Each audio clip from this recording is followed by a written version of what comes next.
Get the two kids into the car right now. Don't say a word to your son."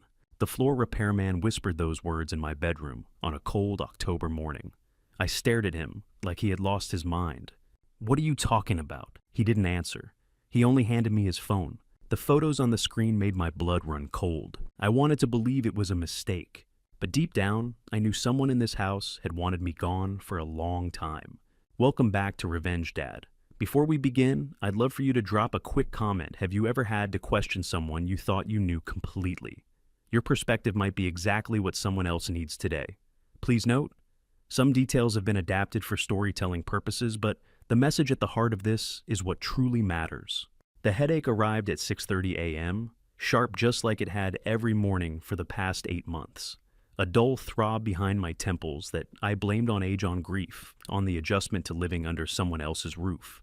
I never suspected it was evident, systematic, deliberate proof that my own son was trying to kill me. But that morning, October 3rd, 2022, I didn't know any of that yet. I reached for the aspirin bottle on the nightstand, my 68-year-old joints protesting, as I sat up in the renovated bedroom. 2 white tablets, a gulp of water from the glass I kept beside Constance's photograph. My late wife's face smiled at me from the silver frame, frozen at 64, 18 months gone, but still the first person I spoke to every morning. "Morning, Martha," I whispered, using the nickname only I had ever called her. "Another headache today. Getting old ain't for sissies, just like you always said." The photograph didn't answer. It never did. But talking to her had become as automatic as breathing, a habit I'd carried with me when I moved in with our son after the funeral. Dwight, 41, and carrying the weight of financial failure in every forced smile, had insisted I shouldn't live alone. Family meant safety, he'd said. I pushed myself out of bed, my bare feet meeting the warm hardwood floor. That was odd. The room felt warmer than usual, almost humid. Dwight had mentioned the new insulation would help with winter heating costs, but October in Cincinnati shouldn't feel this close. I padded to the window and looked out at the backyard.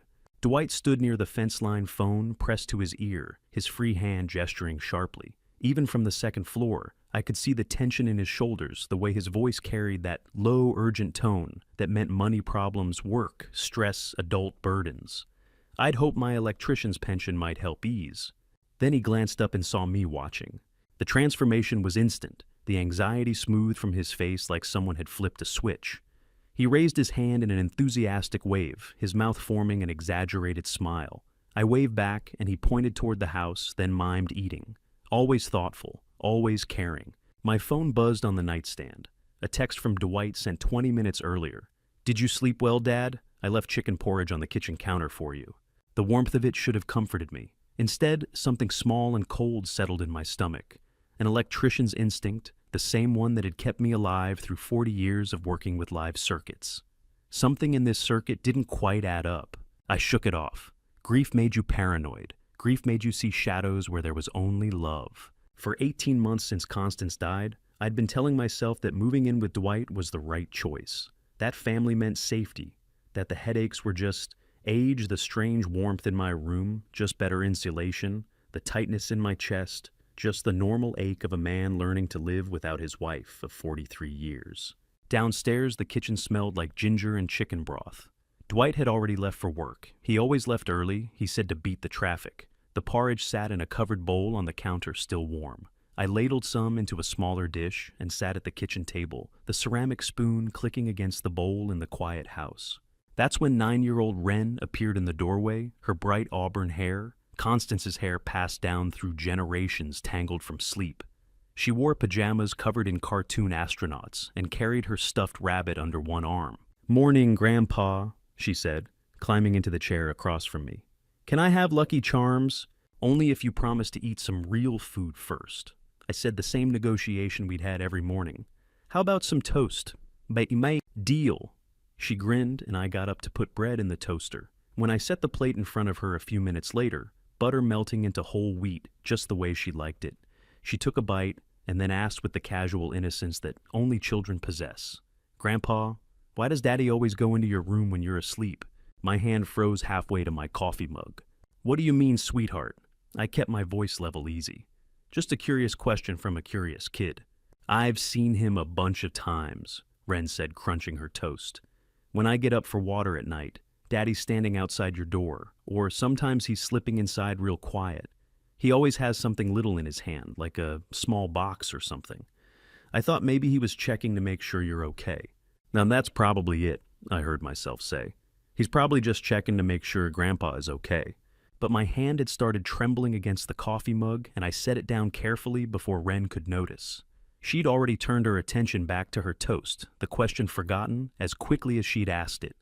Her child's mind moving on to thoughts of school and recess and whether she'd packed her math homework. I couldn't forget. How many times had I ignored that small voice in my head? The electrician's instinct that recognized when something in a circuit didn't quite add up. The warmth in my room. The headaches that arrived with mechanical precision. Dwight's tense phone calls. And now this midnight visits to my bedroom while I slept, carrying something small, something Wren had seen but couldn't identify. I thought about the new insulation Dwight had insisted on installing, the renovation he'd completed before I moved in, the way he always asked about my sleep, my health, whether I'd taken my evening medications. The pattern was there. I'd just been too trusting, too grateful, too desperate to believe my son loved me to see it. I set my coffee mug down carefully, watching my hand tremble against the ceramic. Wren had already turned back to her cereal, the question forgotten. But I couldn't forget. Because 40 years as an electrician had taught me one fundamental truth. When someone checks the same circuit repeatedly in the dark, they're either trying to fix something or making sure it's still working. The floorboards in my bedroom would provide the answer within 24 hours. I spent the rest of that Monday watching my son, observing the way he moved through the house, the way he checked his phone every few minutes, the way his eyes kept flicking toward the ceiling, toward my bedroom, when he thought I wasn't looking. The floorboard gave way beneath my left foot at 7 o'clock Tuesday morning, buckling upward with enough force to send me stumbling forward into the bedpost. I caught myself, my palm smacking against the carved wood, and looked down at the warped plank that had betrayed me. Something was wrong. I knelt my knees protesting the movement and ran my fingers along the buckled wood. In 40 years of electrical work on construction sites, I'd seen every kind of structural failure, water damage that softened boards until they sagged termite rot, that turned solid oak into powder foundation, settling that cracked plaster and shifted door frames. This was none of those things. This board was being pushed upward. I pressed down on it, feeling the resistance. Normal settling pulled things down, made floors sag and doors stick. Water damage made wood swell and crumble. This plank had been forced up from below. The grain compressed the nails straining against their moorings. I tapped it with my knuckles, listening to the hollow resonance that spoke of empty space beneath the subfloor. Something had been installed under my bedroom, something that was creating pressure, something that was generating heat. The warmth I'd felt yesterday morning suddenly made terrible sense. "And Dad, are you okay?" I looked up to find Dwight standing in the doorway, his face frozen in an expression I couldn't quite read. Not concern, not surprise. Something else, something that looked almost like fear. "That's just a loose board," I said, watching his face carefully. "Buckled up overnight. I can fix it myself this afternoon." "No." The word came out too fast, too sharp. Dwight caught himself, smoothed his expression into something that resembled paternal care. "No, Dad. You shouldn't be doing that kind of work at your age. I'll hire a professional contractor to fix this today, right now."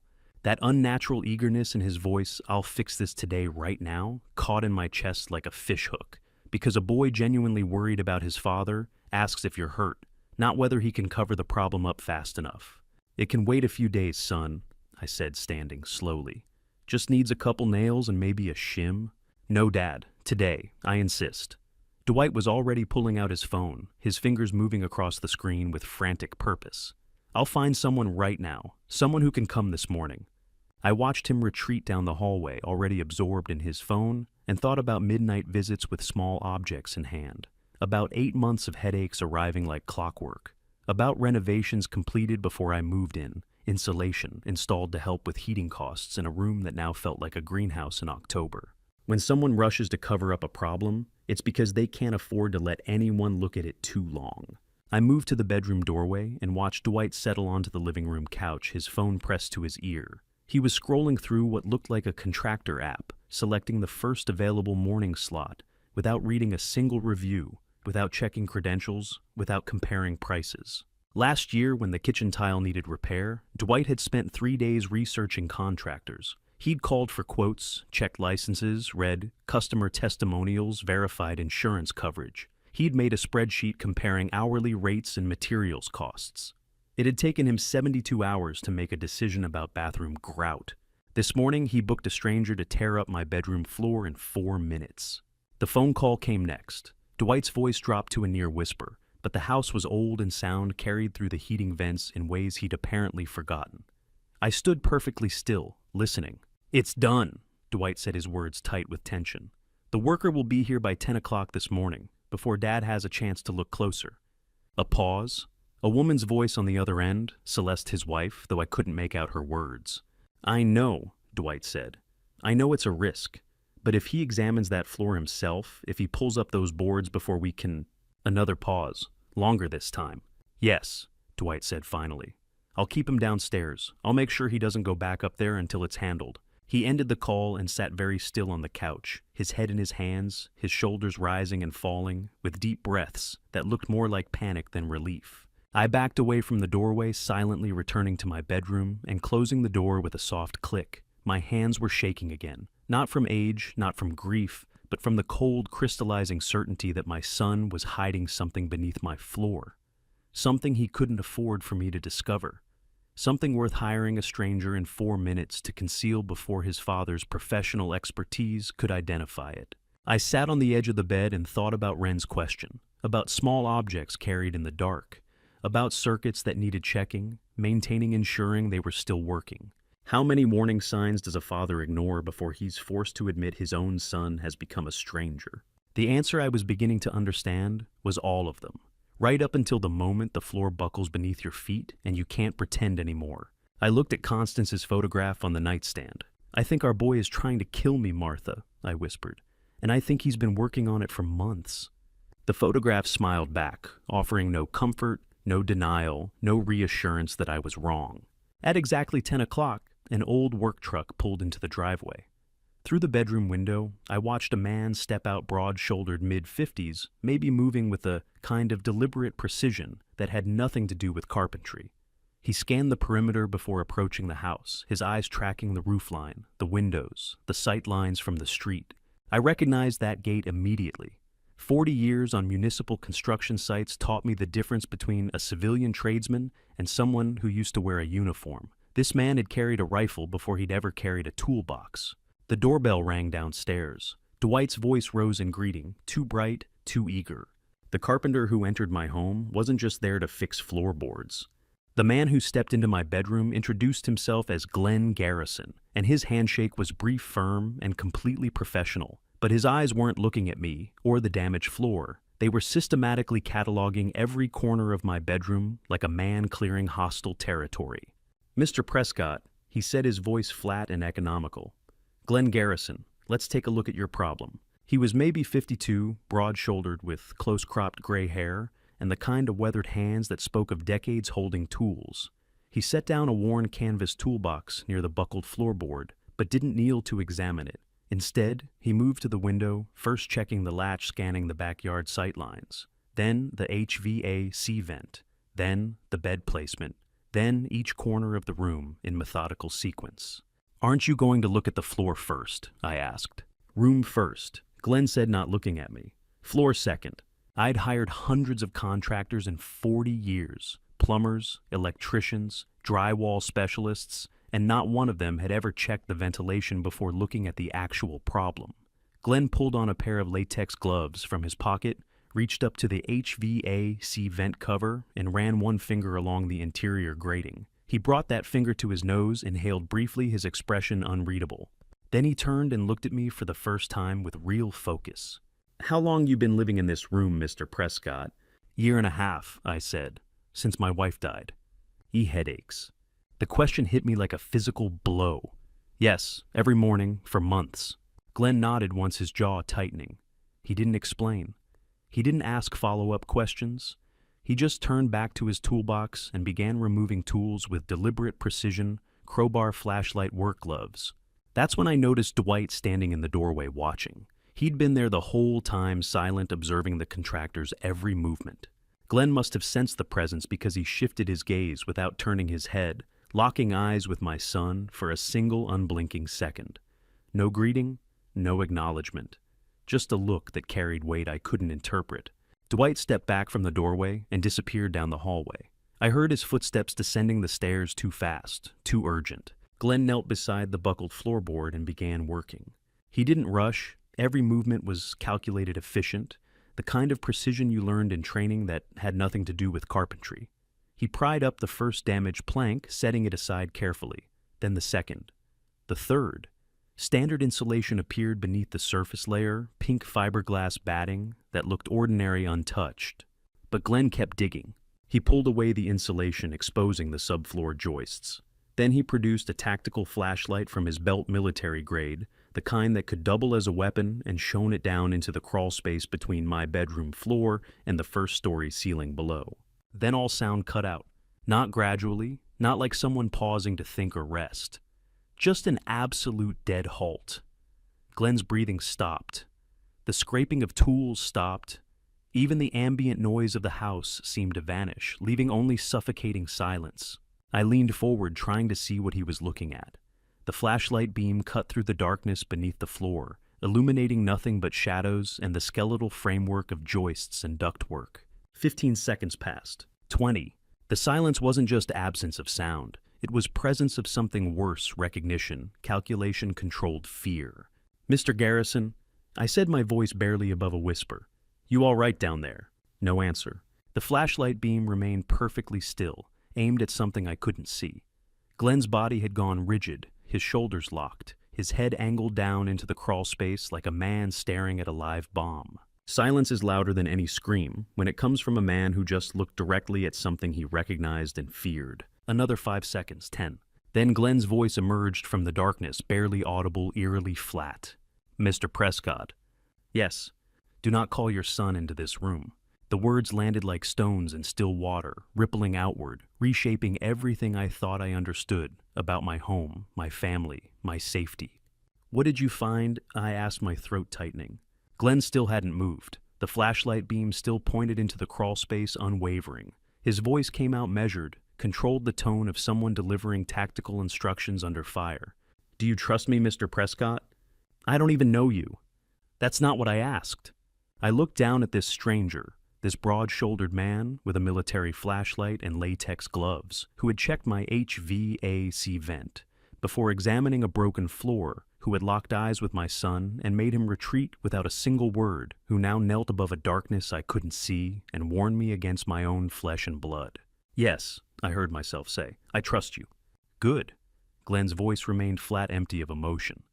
"Because what I'm looking at right now requires a very specific kind of response. And calling your son is not part of that response." "What is it?" "Not yet."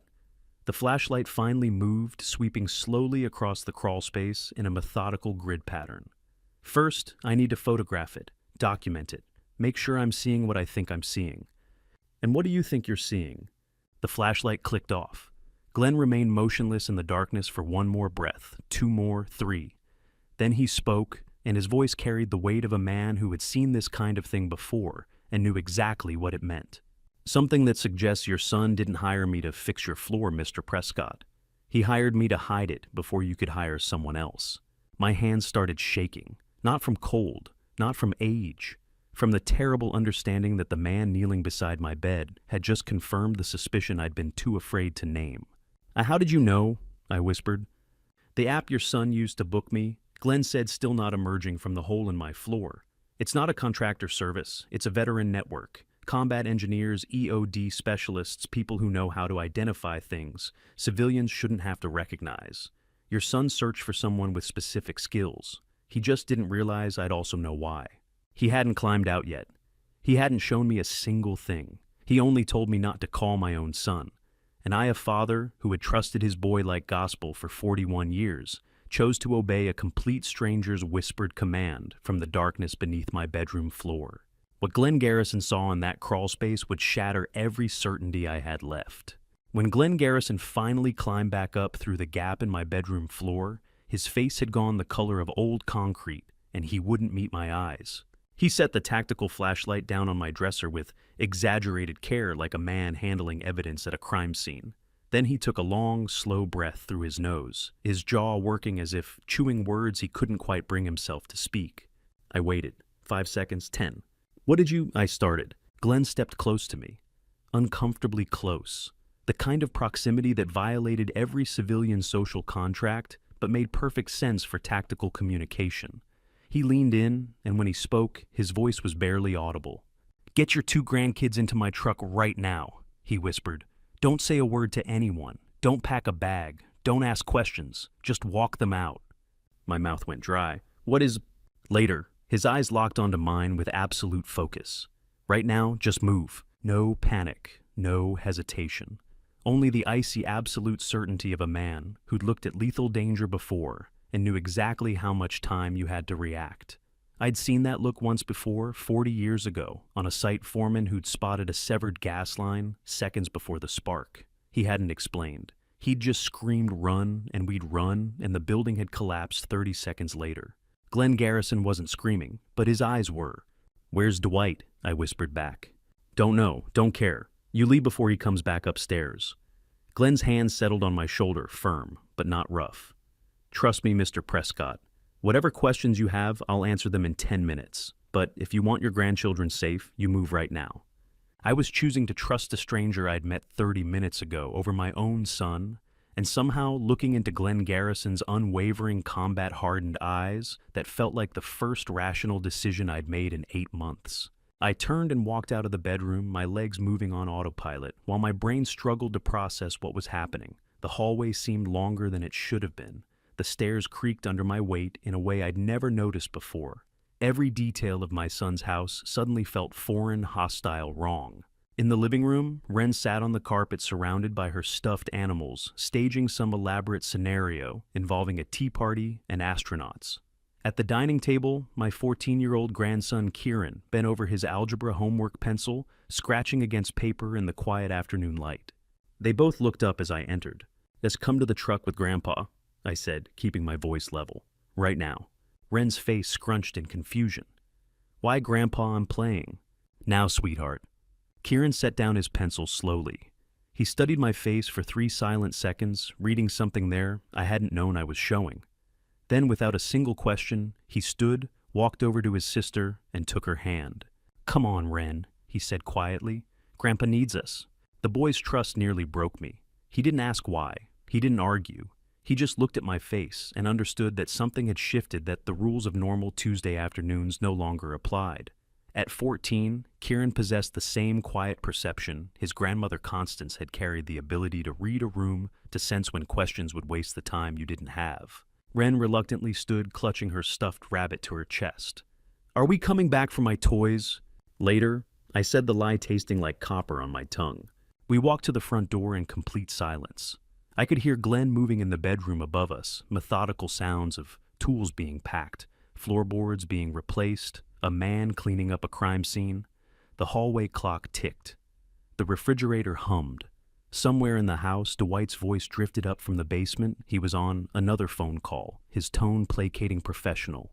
My son's voice. The same voice that had called me dad for 41 years, that had cried when his mother died, that had insisted I move in for my own safety. I opened the front door and guided my grandchildren out into the October sunshine. Glenn's truck sat in the driveway, an old Ford F-150 with Contractor decals and a toolbox mounted in the bed. He emerged from the house 30 seconds behind us, moving with that same deliberate efficiency, his canvas toolbox in one hand, phone in the other. "In the truck," he said softly. "Back seat both kids, seatbelts on." Wren and Kieran climbed in without protest. I got into the passenger seat, my hands shaking so badly I could barely buckle the belt. Glenn started the engine, backed out of the driveway with practiced ease, and drove. Not fast, not erratically, just a normal contractor leaving a normal job site at a normal speed. We turned left at the corner, then right at the next intersection, then left again. 2 blocks from my son's house, Glenn pulled over to the curb and put the truck in park. I turned in my seat to look back the way we'd come. Through the rear window between the oak trees and ranch houses, I could just barely see the brown roof of Dwight's home. The apple tree in the side yard stood exactly where I'd planted it 2 years ago, its branches heavy with late-season fruit. The flower bed Constance and I had designed together still bloomed with her favorite chrysanthemums. That house looked exactly the same as it had this morning, warm, safe, ordinary, like a photograph of a fire that gives no heat. "Grandpa," Wren's small voice came from the back seat. "When can we go home?" I didn't have an answer. I only knew with the same terrible certainty I'd seen in Glenn Garrison's eyes that we could never spend another night under that roof. Glenn shifted in the driver's seat, his hands still gripping the steering wheel, knuckles white. "Mr. Prescott," he said quietly, "I need you to stay very calm when I tell you what I found." In the back seat, Kieran had gone perfectly still, his hand wrapped protectively around his sister's. The boy was listening, understanding more than I wanted him to. Glenn took a breath. "I was Marine Corps combat engineer, Iraq 2004 through 2008, and what's installed beneath your bedroom floor is identical to a chemical vaporization setup I saw used 3 times overseas, twice by insurgents, once by a contractor who got greedy and wanted his partner's share of a reconstruction contract." He finally looked at me, and in his eyes I saw something worse than fear. I saw pity. "Your son isn't just trying to kill you, Mr. Prescott. He's trying to make it look like dementia." The words hung in the air between us. Dementia. Not just murder, something worse, something designed to make me disappear while I was still breathing. Glenn's voice was flat and cold when he continued like a soldier, delivering after-action intelligence rather than a carpenter explaining home repair. "I was a Marine, 2 tours in Iraq, 2004 through 2008. In 2002, our unit cleared a water poisoning setup in a Kurdish village. Insurgents had rigged digital timers and chemical canisters directly into the primary supply lines. The configuration under your floorboards is identical, not similar, identical." I couldn't speak. My throat had closed completely. "The system vaporizes industrial toxins into your bedroom, HVAC on timed cycles." Glenn continued, his eyes still fixed on the windshield. "Low concentrations during daytime hours, just enough to make you look sluggish and confused to outsiders. Heavy bursts at midnight when you're in deep sleep, accelerating neurological damage. Over months, the cumulative effect mimics progressive dementia symptoms perfectly. Headaches, memory issues, cognitive decline." In the back seat, Kieran's hands clenched into tight fists on his lap, knuckles white. The boy said nothing, but I could see his jaw working, processing understanding more than I wanted him to. Wren had fallen asleep against the window, her stuffed rabbit clutched to her chest, blessedly oblivious. I stared out the dirty windshield at my son's house 2 blocks away. The brown roof, the apple tree in the side yard that I'd planted with my own hands 2 years ago. Dwight had helped dig the hole. We'd worked together in comfortable silence, father and son, preparing the earth for something that would outlive us both. This wasn't an impulsive crime of desperation. This was a cold, bureaucratic assassination with industrial chemicals, digital timers, and legal paperwork filed in triplicate. "There's more," Glenn said quietly. He pulled out his phone, tapped the screen a few times, then slid it across the console to me. This wasn't just chemical tanks. There was a Ziploc bag hidden alongside the rigging filled with documents. I photographed everything before we left. My hands shook as I took the phone. The first image showed the crawlspace beneath my bedroom floor, a nightmare of plastic tubing, pressurized canisters, and digital timers with LED displays. The second showed a heavy-duty Ziploc bag, the kind meant for long-term storage stuffed with neatly organized papers. I started swiping through the photographs. The third image, an incompetency petition bearing my name at the top, awaiting only a physician's signature at the bottom. The text was dense, legal, precise. It declared me mentally unfit to manage my own affairs due to progressive cognitive decline and recommended immediate conservatorship placement. Fourth image, glossy brochures for Sunrise Care Facility in northern Kentucky. One page had been marked with a yellow highlighter, October 28, 2022. Check-in date, 24 days from today. In 24 days, I would have legally ceased to exist. Fifth image, a quitclaim deed, transferring my entire estate, $520,000 in assets, the house in Vermont, the small investment accounts Constance and I had built over 43 years of careful saving, to Dwight Michael Prescott, sole beneficiary. The signature line at the bottom was blank waiting. Sixth image, a detailed timeline handwritten on lined notebook paper. Dates, doctor appointments, behavioral observations, all meticulously documented. Subject showing increased confusion, refused to take morning medications. Subject became agitated when asked simple questions about current events. Subject left stove burner on for 45 minutes, nearly causing kitchen fire. None of it had happened. All of it would become evidence. Seventh image, the practice sheet. I stared at it for a long time. My name, written in pen across an entire sheet of legal paper. Dozens of attempts, maybe 50 or more. The first few signatures were shaky, erratic, the letters malformed and uneven. By the middle of the page, they had improved, more confident, more consistent. The last signature, bottom right corner, was nearly perfect. The exact slope of my capital H, the distinctive loop in my R, the way my final T crossed with a slight upward flourish. Someone had spent hours sitting in the dark beneath my bedroom floor, practicing my handwriting, until they could forge my signature perfectly. Hours of repetition, dedication, meticulous attention to detail. I stared at that progression, shaky at first, then improving, then nearly perfect, and felt something cold settle in my chest that had no name yet. It would find one later. I recognized that handwriting, I whispered. Glenn didn't respond. He didn't need to. I handed the phone back to him, my hands numb. How long has this been running? Based on the residue patterns and equipment wear, Glenn's jaw tightened. Months, maybe since you moved in. Definitely since early spring.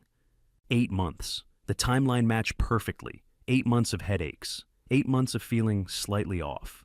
Slightly confused, blaming it on grief and age and the natural decline of a 68-year-old body. Why didn't it kill me faster? I asked. Because that would raise questions, Glenn said. Sudden death gets autopsies, investigations, suspicious family members asking uncomfortable questions. But progressive dementia in an elderly widower living with his caring son, nobody questions that. Nobody investigates. The doctors prescribe memory medications, the family sighs sympathetically, and eventually you sign a quitclaim deed transferring everything you own to the person taking such good care of you. Except I wouldn't actually sign it. No, Glenn said, his voice hard. But someone who'd practiced your signature 50 times could. In the back seat, Kieran had started crying, silently tears streaming down his face, while he stared rigidly forward, refusing to make a sound that might wake his sister. I looked at the phone again at that progression of signatures, shaky, improving, perfect. The slope of the handwriting, the pressure of the pen, the careful formation of each letter. I knew that hand. I'd guided those fingers across lined paper when they were small and uncertain, teaching my 6-year-old son the importance of a man's signature. And he'd use that lesson to erase mine. 24 days until I would cease to exist, which meant I had 23 days to fight back. Fighting back required allies, and I knew exactly where to start. I used Glenn's burner phone to call the only person I'd trusted with my legal affairs for 30 years. Bernard Harrington, the attorney who'd closed on my first house, drafted Constance's will, and whose late wife Eleanor had been my wife's closest companion. If anyone would believe an impossible story about chemical warfare in a Cincinnati suburb, it would be Bernard. Glenn had driven us to a grocery store parking lot, 3 miles from the house, far enough to be safe, public enough to blend in. He stood outside the truck, now leaning against the hood, his eyes scanning the lot with that same tactical precision I'd seen in my bedroom. The phone rang twice before Bernard picked up. "In Harrington," came his familiar gravelly voice. "Bernard, it's me. I need to tell you something, and I need you to listen to the whole thing before you respond." A pause, then go ahead. I told him everything, the headaches, the buckled floor, Glenn's discovery, the chemical vaporization system, the documents, the signature practice sheet. I spoke for maybe 5 minutes straight, my voice steady despite the trembling in my hands. When I finished, Bernard said nothing. 5 seconds of silence, 10, 15. Then he exhaled a long, heavy sound that carried the weight of 4 decades in law. "I need to give this to you straight," Bernard said, his voice turning grave. "This is classic conservatorship fraud. I've seen it 3 times in 40 years of practice, family members fabricating mental decline to gain control of estates. But with a chemical delivery system." Another pause. "Unprecedented. This takes premeditation to a level I've never encountered.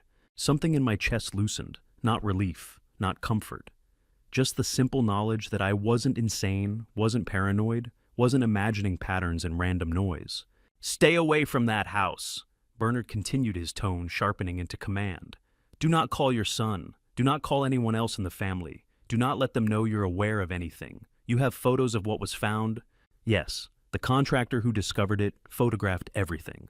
Send them to my email immediately, and I need you in my office this afternoon, face to face, 3 o'clock. Can you make that? Yes. Good. Don't talk to anyone else until then. Not family, not friends, not the police. We need to be strategic about this. He paused. And whoever this contractor is, bring him. I'll want to hear his account directly. For the first time since Glenn climbed out of that crawl space, the crushing weight in my chest lifted slightly. I wasn't fighting this war alone anymore. I forwarded Glenn's photographs to Bernard's email, watching the progress bar creep across the screen. Sending, sending, sent. My personal phone, the one I'd left in my pocket, vibrated violently against my leg. Dwight's name appeared on the caller ID. Glenn must have seen my face change because he immediately moved to the truck window. I held up the phone so he could see the screen. He nodded grimly. Answer it, Glenn said, but don't tell him where you are. I swiped to accept the call and put it on speaker. Dad! Dwight's voice poured through the speaker, frantic, warm, absolutely saturated with concern. Oh my God, where are you? I came home and you and the kids are gone. The contractor left his truck in the driveway, but nobody's here. Are you okay? The performance was flawless. If I hadn't seen the signature practice sheet, if I hadn't stared at photographs of chemical tanks beneath my bedroom floor, I would have heard only a devoted son terrified for his aging father's safety. We're fine, I said, keeping my voice steady. Just took the kids out for an impromptu lunch. Thought they could use some grandpa time. Oh, Dwight exhaled deeply, the sound carrying profound relief. Oh, thank God. You scared me to death, Dad. Lately you've been wandering off without telling anyone where you're going, and a calculated pause. I'm just so terrified your health is taking a turn. That pause before taking a turn. The slight emphasis on wandering off. The way he'd frame my spontaneous decision as a symptom rather than a choice. Surgical precision. He was building his narrative, creating a verbal record that could be cited later. Dad was confused. Dad was forgetting to tell us where he went. Dad's health was declining. Every word carefully chosen to construct the foundation of a legal case I wasn't supposed to recognize. And I recognized it immediately because I was the one who taught him how to make an argument sound reasonable. When Dwight was 16 and got caught with beer at a party, I'd sat him down and explained how to construct a persuasive explanation to his mother. Don't deny the facts, I'd told him. Acknowledge them, but frame the context. Make your version sound more plausible than the worst interpretation. He'd taken that lesson to heart. I'm fine, son, I said, loading the word son with all the warmth I could fake. Just wanted to give the kids a treat. We'll be home soon. Okay, good. Another exhale. I'll have dinner ready when you get back. And Dad, maybe tonight we should talk about, I don't know, maybe setting up a system where you let me know when you're taking the kids somewhere, just so I don't worry. A system where I had to report my movements, where every decision required his awareness, his approval, his record keeping. Sure, I said. We can talk about that. Great, I love you, Dad. Love you too. I hung up. The most devoted son I had ever known, the only man left to carry our family name after Constance passed, was actively constructing my madness with a voice I had cherished for 41 years. Glenn looked at me through the truck window.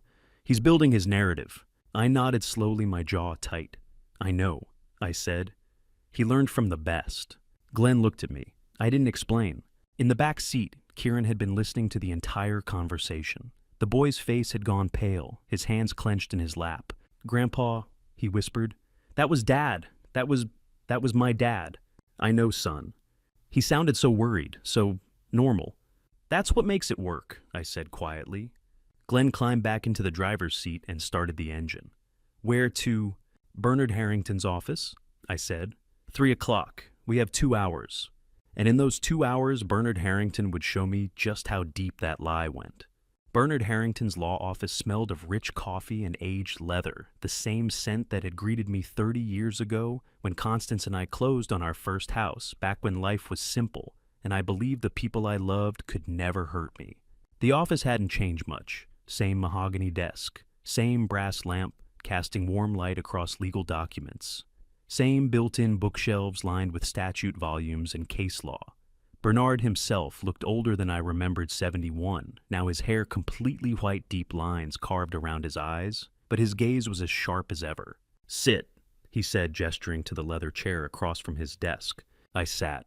Glenn stood by the door, arms crossed, watching. Bernard had already printed Glenn's photographs, all 47 of them, and now he spread them across the mahogany surface in a systematic grid pattern. Chemical equipment in one row, legal documents in another, the signature practice sheet off to the side by itself, like evidence too damning to group with anything else. He pulled a magnifying glass from his desk drawer, the old-fashioned kind with a heavy brass handle, and began examining each photograph in complete silence. I sat motionless and watched. 5 minutes passed, 10, 15. The only sounds were Bernard's breathing, the occasional quiet hum of consideration, the soft rustle of paper as he moved from one image to the next. He studied the chemical configurations with the magnifying glass, tracing connections with his finger, but not touching the photographs themselves. Then the legal documents reading every visible word. Then the signature sheet where he spent the longest time comparing the early attempts to the final perfect forgery. 20 minutes passed. My hands gripped the armrests of the chair fingers, pressing into worn leather. Outside the window, downtown, Cincinnati traffic hummed, normal people living normal lives, unaware that 3 floors above them, a father was watching his son's life be systematically dismantled by photographic evidence. Bernard had bounced Dwight on his knee when my boy was 3 years old, taught him how to shake hands properly at age 7, attended his high school graduation, toasted at his wedding to Celeste with champagne and proud words about family legacy. And now he sat across from me, using words like premeditated and industrial toxins to describe that same child. Finally, Bernard set down the magnifying glass. He removed his reading glasses, folded them carefully, and met my eyes with an expression I'd seen only twice before. Once when he'd delivered Eleanor's terminal diagnosis to his own family, and once when he'd told a client her husband had been embezzling from their joint accounts for 15 years. Grim finality. "I need to give this to you straight," Bernard said, his voice carrying the weight of 4 decades in law. "What we are looking at constitutes first-degree attempted murder under Ohio Revised Code, Section 2903.01. Premeditated poisoning of an elderly victim using banned industrial chemical agents explicitly tied to a fraudulent filing for conservatorship and systematic asset transfer. In the state of Ohio, this is a Category 1 felony carrying a minimum sentence of 15 years to life." The words landed like physical blows. Murder, premeditated, 15 years to life. The chemical delivery system shows extensive planning. Bernard continued tapping one photograph with his finger. The legal documents show financial motive. The signature practice sheet shows intent to commit fraud. And the timeline, he pulled out a yellow legal pad where he'd been taking notes. The timeline suggests this conspiracy has been active for approximately 8 months, possibly longer. "Since I moved in," I said quietly. "Yes," Bernard's jaw tightened. "Which means the invitation to live with your son may have been part of the initial plan, not a gesture of familial care. That thought that even the moment I'd felt most loved and protected had been tactical manipulation threatened to break something fundamental in my chest. "I know your boy Harvey," Bernard said, and his voice had gone soft. "I've watched him grow up over 30 years. I bounced him on my knee. I gave him advice about college applications. I don't want to say these words to you, but the physical evidence leaves me no alternative. I wasn't a father seeking family counseling anymore. I was a crime victim filing charges against my own son for attempted murder. "What do we do?" I asked. Bernard pulled a medical authorization form from his desk drawer and slid it across the mahogany surface. His pen clicked once in the heavy silence. "Before we file a single motion with the court," he said, "before we contact law enforcement, before we do anything that creates an irreversible legal record, I need you to get a comprehensive toxicology blood panel done immediately. Full spectrum analysis. Every industrial chemical compound, every heavy metal, every trace element that shouldn't be in a human body." He tapped the paper with one finger. "We need undeniable medical forensics, Harvey. The photographs are damning. Glenn's testimony will be powerful, but defense attorneys will argue the equipment was never actually used, that it was stored there for legitimate purposes, that the documents were hypothetical exercises. What they can't argue against is poison in your bloodstream matched to the specific compounds in those tanks." I picked up the authorization form. My hands were shaking again. Once I get the blood works, I said, what happens next?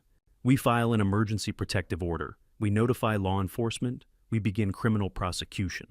Bernard's expression was grave. And Harvey, I need you to understand something clearly. Once we start this process, there is no going back. No family mediation, no quiet resolution. Your son will be arrested, he will be charged, and based on this evidence, he will very likely be convicted and sentenced to decades in prison. He tried to kill me. I said the words feeling unreal even as I spoke them. Yes, Bernard said simply. He did. I looked at the authorization form, standard medical release language, a signature line at the bottom. My real signature, not the forgery my son had practiced 50 times in the darkness beneath my bedroom floor. There's an urgent care clinic 2 blocks from here, Bernard said. They can do the draw today and rush the analysis. Results in 48 hours. He paused. Glenn should go with you. Don't go anywhere alone until we know how extensive this conspiracy is. You think it's more than just Dwight? I think anyone who could construct this level of premeditation didn't do it in complete isolation, Bernard said carefully. The legal documents are too sophisticated. Someone with knowledge helped draft them. The blood work would prove what Glenn's photographs only suggested, and what it revealed would be far worse than either of us imagined. The needle slid into my vein at 5 o'clock Tuesday evening, drawing blood that would prove with clinical undeniable certainty that my own son had been poisoning me for 8 months. The urgent care clinic smelled of antiseptic and floor wax. The phlebotomist, a woman in her 40s named Lynn Caldwell, worked with practiced efficiency, tying the rubber tourniquet around my upper arm, tapping the crook of my elbow to find the vein swabbing the site with alcohol that felt cold against my skin. Comprehensive toxicology panel, she said, reading Bernard's authorization form. That's going to be 7 vials. You'll feel a pinch. The needle was sharp and precise. I watched my blood flow into the first vial, dark red ordinary, carrying poison I couldn't see. Bernard waited in the lobby with Kieran and Wren. I'd asked him to keep them away from this part to shield them from watching their grandfather become evidence in a criminal case against their own father. Some things children shouldn't have to witness. Lynn labeled the first vial with a barcode sticker. Heavy metals panel, she said more to herself than to me. She removed it from the needle and attached a second vial. Industrial solvents. The blood kept flowing. Vial 3, vial 4. My phone sitting on the exam table beside me buzzed. Bernard's encrypted line. I glanced at Lynn. Go ahead, she said. Just keep your arm still. I answered with my free hand. Yes. Harvey. Bernard's voice was tight. Glenn just called. He went back to the cavity one final time before we sealed it for evidence preservation. There's something else? Vial 5, neurotoxin screening. What did he find? A ledger. Navy blue hardcover buried at the very back of the cavity where he almost missed it. He's sending me digital scans right now. Lynn attached Vial 6, complete metabolic panel. What kind of ledger? The kind you write murder in, Bernard said quietly. I'll have the scans by the time you're done. Meet me in the waiting room. He ended the call. The phlebotomist labeled each vial with clinical precision. Heavy metals, industrial solvents, neurotoxins, metabolic markers. While my phone waited to display my son's handwriting, calculating exactly how much poison my body weight could tolerate. 2 men, 2 different kinds of measurement, both reducing me to numbers on a page. Lynn removed the needle-pressed gauze against the puncture site, taped it down. Keep pressure on that for 5 minutes. Results will be sent to your physician within 48 hours, but your attorney put a rush on the order. You should have preliminary findings by tomorrow afternoon. Thank you. She gathered the 7 vials into a biohazard bag, labeled it, and left the room. I sat on the exam table for a moment, pressing the gauze against my arm, feeling my pulse beat against my fingertips. Then I walked to the waiting room. Bernard sat in a corner chair, phone in hand, his face illuminated by the screen's blue glow. Kieran and Wren occupied themselves with outdated magazines, pointedly not asking questions about what was happening. Bernard looked up as I approached. Sit. I sat beside him. He angled the phone so we could both see the screen, then opened the first scanned image. Navy blue cover, hardbound. The kind of ledger an accountant might use, or someone keeping meticulous records they never intended anyone else to see. Bernard swiped to the next image. The first page opened to lined paper filled with handwriting I'd been reading for 41 years. Dwight's careful script, the same hand that had written elementary school book reports and college application essays and wedding vows. The same slope to his letters, the same pressure on certain words for emphasis.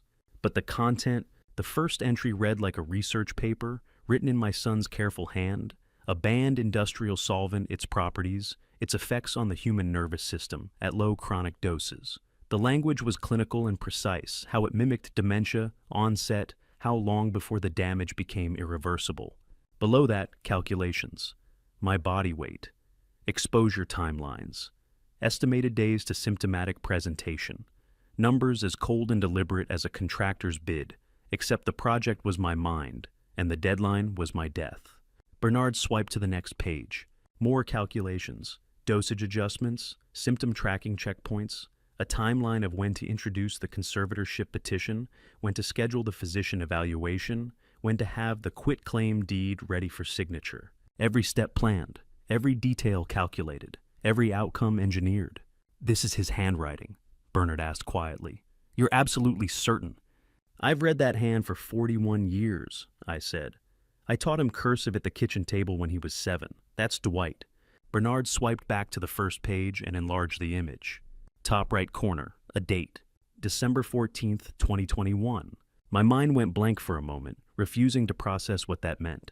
Then the memory surfaced sharp and clear. February 10th, 2022, Thursday evening. I'd been sitting in my empty house in Manchester, eating dinner alone for the 100th night in a row since Constance died. The phone rang. Dwight's name on the caller ID.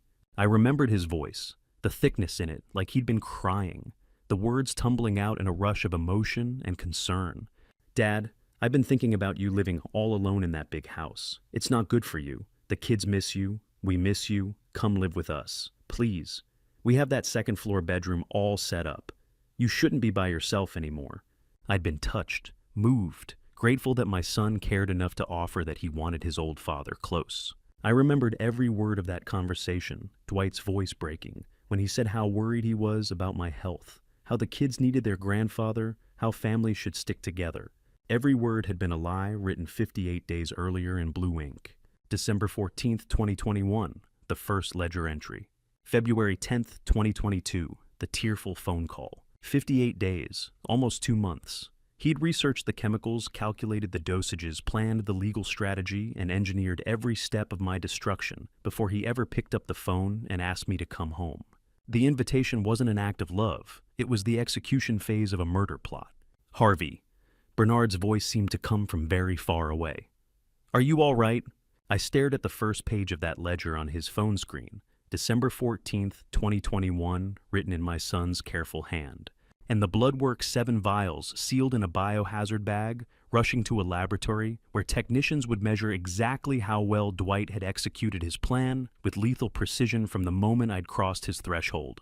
The laboratory results came back Wednesday morning, 36 hours faster than standard processing. Bernard's rush order, backed by the severity of the allegations, had pushed my blood work to the front of the queue. Viveka Wolf. The 45-year-old Adult Protective Services investigator assigned to my case sat across the conference table in the Hamilton County APS office with the kind of professional neutrality that told me she'd heard 1,000 improbable stories from elderly complainants and believed almost none of them. "Mr. Prescott," she said, her pen poised over a standardized intake form. "I need to ask you some preliminary questions before we proceed. Do you have any documented history of psychiatric illness?" No. Are you currently prescribed any cognitive medications, memory aids, dementia treatments, anything that might affect your mental clarity? No. Has there been a prior history of financial disputes with your son? Arguments over money, disagreements about inheritance, anything of that nature? No. She made notes with mechanical efficiency, her expression never shifting. I'd seen that look before on the faces of customer service representatives who'd mastered the art of polite disengagement, of processing complaints without actually engaging with the human being making them. Bernard sat beside me in silence, his leather briefcase resting on the table. He hadn't said a word since we'd entered the room, letting the interview unfold at its own pace. Viveka continued down her checklist. "And you claim your son installed chemical equipment beneath your bedroom floor with the intent to, or stammed, before. Bernard slid a manila folder across the conference table. Viveka stopped mid-sentence, her eyes flicking to the folder, then to Bernard. Certified laboratory toxicology report, Bernard said quietly. Rush processed. Released to council this morning. Viveka opened the folder. I watched her eyes scan the first page, then stop. Then scan it again more slowly this time. Her pen halted mid-note. Then her head snapped up, and for the first time since we'd sat down, I saw actual emotion break through her professional mask. His blood solvent level for trichloroethylene is 3.2 times above lethal toxicity thresholds. She said, her voice flat with controlled shock. 3.2 times. That's not trace exposure. That's chronic poisoning. Heavy silence filled the room. Viveka flipped to the second page, reading faster now. This is an industrial compound banned from residential use by Ohio statute and the Environmental Protection Agency since 2016. The only legal applications are in controlled manufacturing facilities with full ventilation and protective equipment. She set the report down carefully, as if it might detonate. For the first time since Glenn climbed out of that crawl space, I watched a stranger look at objective scientific data and choose to believe me over my own son, not because of tears or persuasion, but because numbers don't lie. I'm securing an emergency criminal search warrant within the hour, Viveka said, standing abruptly and snapping her briefcase shut. This is no longer a family services matter. This is attempted murder. She left the room without another word, already pulling her phone from her jacket pocket. Bernard and I sat in the empty conference room for a long moment. And that went better than expected, he said finally. She believed it. The report believed it, Bernard corrected. She just had the professional integrity to accept the evidence. We returned to Bernard's office that afternoon. The mahogany desk was covered with documents, now printouts of Glenn's photographs, copies of the ledger scans, the toxicology report, legal briefs on conservatorship fraud statutes. Bernard sat at his computer, cross-referencing information from the seized dossier against live financial transactions. His fingers moved across the keyboard with practiced precision, navigating databases and payment processing systems I didn't fully understand. Then he stopped. I found something, he said. I moved behind his chair to see the screen. Sunrise Care Facility, Bernard said, pointing to a transaction record. 12 miles outside Cincinnati, specializes in memory care and closed-ward dementia patients. There's an active transaction linked to your Social Security number. He clicked through to the details. Non-refundable reservation deposit, $5,000. Processed under your identity, but funded via cash advance from Dwight's primary credit account. Bernard's jaw tightened. Payment date February 15, 2022, 5 days after he invited you to move in. The room felt suddenly airless. And here, Bernard said, scrolling down, mandatory check-in date. The screen displayed a calendar interface with one date highlighted in yellow. October's the 28th, 2022. I did the mental math automatically. Today was October 5th, 24 days. In 24 days, I would have been admitted to a locked memory care facility as an incompetent patient. Once you're admitted under involuntary guardianship, Bernard explained, his voice carefully controlled, you lose all civil rights, no ability to contest contracts, no authority to sign documents, no legal autonomy whatsoever. Your entire estate, all $520,000 in assets, falls under the guardian's absolute uncontested management. 24 days. In less than a month, I would have been a ward of the state, signing away my life with a signature my son had practiced forging dozens of times in the dark. The deposit is non-refundable, Bernard continued, which means Dwight committed $5,000 of real money to this timeline. He was so certain of his plan's success that he paid cash to guarantee your admission date. I stared at that highlighted date. October 28th. 3 weeks and 3 days from now. If the timeline had held, I said slowly, if Glenn hadn't found the equipment, if I hadn't gotten out, you'd be admitted in 24 days, Bernard finished. Declared legally incompetent, stripped of all rights, and every document in that dossier, the conservatorship petition, the quitclaim, deed the power of attorney transfers would be filed and processed within 72 hours of your admission. How long would I have been there? Bernard met my eyes. The average length of stay for closed ward memory care patients is 14 months, but Harvey, given the toxicity levels already in your bloodstream and the continued exposure you would have faced, he paused. The medical examiner I consulted estimates you would have experienced complete neurological failure within 6 to 9 months. After that, it's just a matter of waiting for organ systems to shut down. I sank into the leather chair across from his desk. My son had paid $5,000 to secure the exact date I would legally cease to exist. The deposit was non-refundable, which meant he'd been so certain of his plan's success that he'd committed real money to a countdown I wasn't supposed to survive long enough to see. October 28th, 2022. 24 days. But Dwight hadn't counted on one thing: I was still alive, still conscious. And now I had exactly 23 days to dismantle everything he'd built. Dismantling a conspiracy required more than emotion. It required evidence that could survive courtroom scrutiny, evidence that couldn't be explained away by clever attorneys or dismissed as family misunderstanding. Glenn Garrison looked up from his laptop Wednesday evening in Bernard's office and said something that seemed completely unrelated to poisoning. "Have you checked your son's electricity bills?" I blinked. "What smart meters?" Glenn said, turning the laptop toward Bernard. "Most municipalities installed them 5-6 years ago. They track electrical consumption by zone, bedroom, kitchen, living room. Creates a digital footprint of usage patterns." Bernard leaned forward, understanding immediately. "And a vaporization pump would show up as en boastum or store sticasto. Consistent draw above baseline." Glenn finished. "Industrial equipment leaves signatures. Chemical vaporization requires heat pressure sustained power. If that pump was running under your floor for months, it's been consuming electricity the whole time." "Dwight added me to the energy account when I moved in," I said slowly. "My name's on the bills." Then we can subpoena the records," Bernard said, already reaching for his phone. 2 hours later, we had them. Spreadsheets from the Cincinnati Power Company broken down by zone and consumption period, stretching back 18 months. Glenn mapped the metrics onto his laptop, creating a visual graph that made the pattern impossible to miss. "Here," he said, pointing to the bedroom line.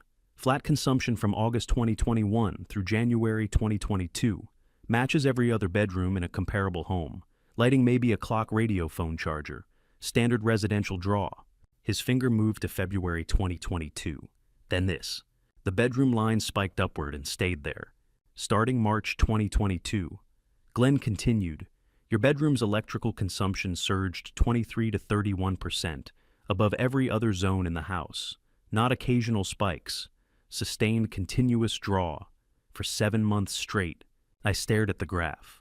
The numbers were clinical, undeniable, impossible to fabricate or misinterpret. "That's not standard appliances," Glenn said. "You didn't add a space heater or dehumidifier or any device that would explain this pattern. This is the electrical footprint of high-pressure chemical vaporization equipment running on a hidden cyclical relay consuming power every single night." March 2022. The memory surfaced with perfect clarity. Dwight standing in my bedroom doorway with his toolbox, his face bright with sweat, despite the cool weather hammer in hand. "Dad let me reseal this room for you. Weather stripping's getting old. Don't want you catching a draft this winter. I've got you covered." I'd stood in that doorway watching him work around the window frames, the door jamb, carefully applying fresh caulk and weather stripping with the focused attention of someone who cared about the details. Feeling grateful, feeling lucky to have a son who thought about these things. Every memory of love I possessed was being systematically inverted into evidence of premeditated murder. "He sealed the room," I said quietly, "to contain the vapor, keep it concentrated, make sure it worked." Glenn nodded. "And the electrical consumption confirms operation began immediately after. This isn't speculation or theory. This is physical evidence from a third-party utility provider showing continuous criminal activity for 7 months." Bernard saved the spreadsheet, added it to the growing evidence file, and made a note on his legal pad. "Tomorrow morning," he said, "I'm taking this to your family physician." Dr. Graham Mercer's clinic occupied the 2nd floor of a medical building on the east side of Cincinnati. I'd been his patient for 12 years, routine physicals, the occasional flu blood pressure monitoring as I aged. A good doctor, thorough, someone I'd trusted completely. Bernard went alone to that Thursday morning appointment, carrying the certified toxicology report in his briefcase. He called me an hour later, his voice tight. "You need to hear this directly from Dr. Mercer," he said. "I'm putting you on speaker." A different voice came through the phone, older shaken. "Mr. Prescott, this is Graham Mercer. I need to apologize." "For what?" "Your attorney just showed me your toxicology results." A long pause. "The trichloroethylene levels are consistent with chronic industrial poisoning. But according to my own diagnostic files, you've been showing progressive cognitive decline for months. I documented it. I believed it." Another pause. I could hear papers rustling. "Except I didn't document it." Dr. Mercer continued, his voice breaking slightly. "Not all of it. There's a 4-page symptom log appended to your electronic health record. Daily observations, memory lapses, disorientation, behavioral changes, all dated, all detailed, all written, with exceptional clinical precision." "Who wrote it?" I asked, though I already knew. "Your son delivered them personally at every appointment over the past 6 months," Dr. Mercer said. "He presented them as a concerned caregiver's notes tracking your symptoms to help me make an accurate diagnosis. I trusted him. I incorporated them directly into my diagnostic assessment without independent verification. My family doctor, a man I'd trusted with 12 years of health records, had been turned into an unwitting architect of my own legal incompetence declaration, one fabricated symptom log at a time." "The clinical precision," Bernard said. "Tell him." "The logs are written with knowledge of elder care legal standards," Dr. Mercer said. "Specific terminology, exact symptom categories that align with conservatorship petition requirements. This wasn't written by an anxious son. This was written by someone with advanced training in contested estate cases." "His wife," Bernard said. "Celeste, senior paralegal at a firm specializing in asset preservation litigation. She knew exactly what language would convince a physician, exactly what symptoms would support a competency challenge. I thought about Celeste at family dinners, always quiet, always observant. I'd thought she was shy. Turns out she'd been studying." "There's something else," Dr. Mercer said, his voice dropping to near whisper. "I'm looking at the administrative attachment section of your file right now. There's a document here I have no memory of creating." "What kind of document?" Bernard asked. "A cognitive capacity assessment summary, 2 pages. Formally validates findings of severe cognitive degradation consistent with early-stage progressive dementia. It's dated September 22nd, 2022. It has my signature at the bottom." Silence on the line. "But I don't remember signing it," Dr. Mercer said. "I don't remember reviewing it. I don't remember authorizing it at all." Bernard's voice turned sharp. "May I see it?" "I'm pulling the hard copy from archives right now," Dr. Mercer said. "Can you come back to the clinic, Boor?"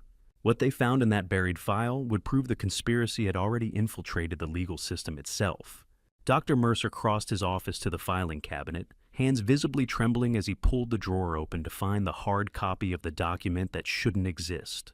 Bernard and I waited in tense silence while he rifled through manila folders stuffed with administrative paperwork, insurance claims, billing forms, compliance documentation.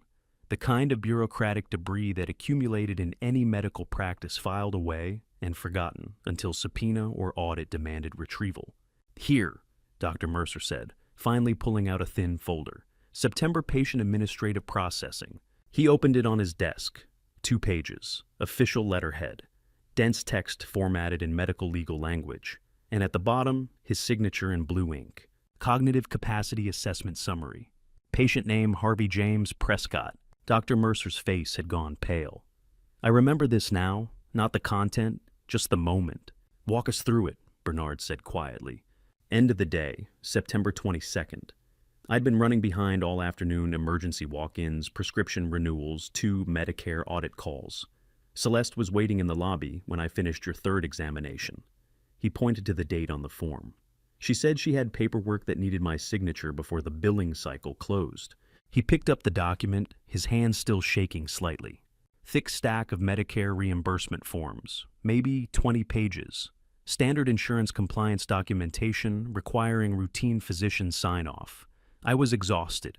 She apologized for catching me at the end of my shift, but said it was time-sensitive for the insurance processing deadline. I watched understanding dawn across Bernard's face. "You didn't read every page," Bernard said. "I scanned the first few, standard language. Diagnosis codes, procedure, justifications, medication, authorizations. All routine. All legitimate medical records tied to your actual appointments. Dr. Mercer's voice dropped. This was buried in the middle, page 11 of 20. I signed the stack without verifying every individual line. I watched Dr. Mercer transform from unknowing victim to fierce ally. In the span of 10 minutes, his professional integrity had been weaponized without consent, and he was taking it back with the full force of medical authority. My signature here, Dr. Mercer continued, his finger jabbing at the bottom of the page, formally validates a finding that you demonstrated severe cognitive degradation consistent with early-stage progressive dementia. Recommendation for immediate conservatorship evaluation. Medical basis for involuntary guardianship. But you never made that diagnosis, Bernard said. I never even considered it. Your actual cognitive function has been completely normal in every examination. No memory issues, no confusion, no decline whatsoever.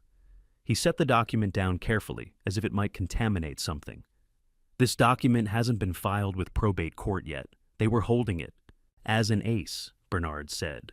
Ready to deploy the moment Harvey attempted to access his funds or contest the conservatorship petition. Exactly. Dr. Mercer stood, his professional composure hardening into something colder. I am filing an emergency affidavit with the State Medical Board this afternoon to formally retract this document and issue a corrected finding of full cognitive competence. And I will personally testify at any hearing, criminal or civil, to expose how my signature was fraudulently obtained. Bernard nodded once. We'll need that affidavit by end of business today. You'll have it in 2 hours. That afternoon, back at Bernard's office, a different kind of expert sat across from us. Forensic document examiner, certified by the American Board of Forensic Document Examiners, the kind of witness whose testimony could survive appellate review. She'd spent the morning analyzing the quitclaim deed signature against my actual signatures from decades of legal documents, tax returns, property deeds, medical authorizations, banking records. Now, she laid out her findings with clinical precision. The signature on the asset transfer document is a skilled forgery, she said, pointing to enlarged photographs showing microscopic stroke analysis.